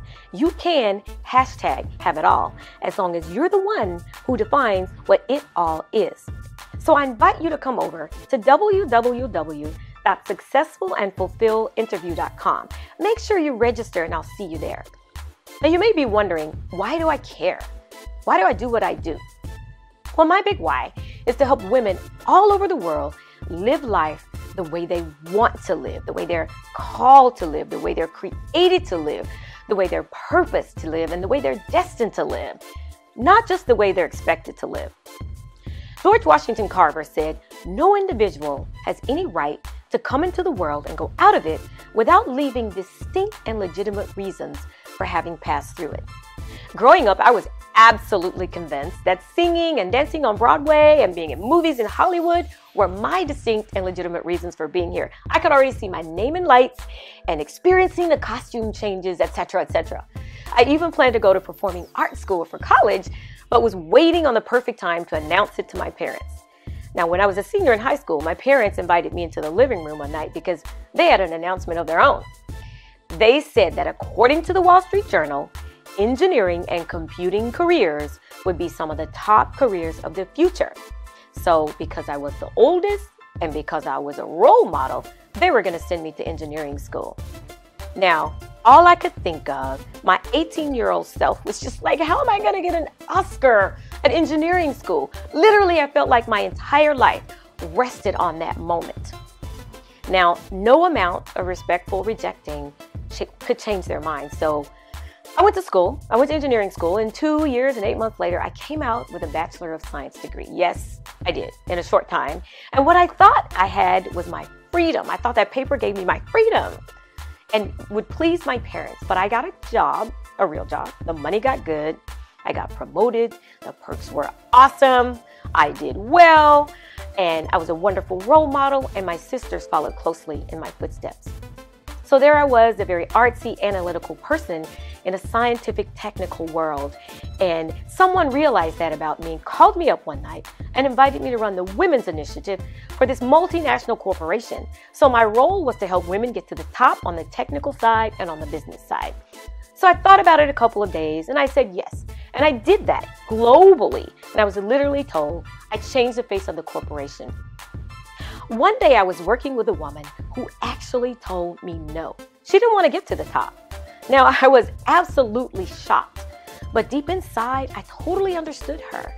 And all I could hear was my dream asking me, you know, Kim, you spent all this time helping all these women get to where we want them to be, but you never stopped to ask yourself, where do you want to be? I had completely lost sight of my dream. And at that moment, I realized that the only thing the role model in me was demonstrating was how to live life the way I was expected to live, not the way I wanted to live. I was successful, yes, but I was unfulfilled. And for me, that was a defining moment. You see, I still love the arts, but what I realized is that the singing, the dancing, the acting were more about freedom for me, not entertainment. Freedom of expression, freedom of being, freedom of doing. And working with women all over the world, I have come to realize that every woman was born to live in a soulful state of fulfillment. And ladies, we can do it because fulfillment is not a fantasy, it's a formula. And what I do know is I am not alone. There are other women out there like me who want to live a successful and fulfilled life. So is that you? If so, here's what I want you to do. Come on over to www.successfulandfulfilledinterview.com and let's have a conversation. I really, really look forward to seeing you there. Enjoy the rest of the summit.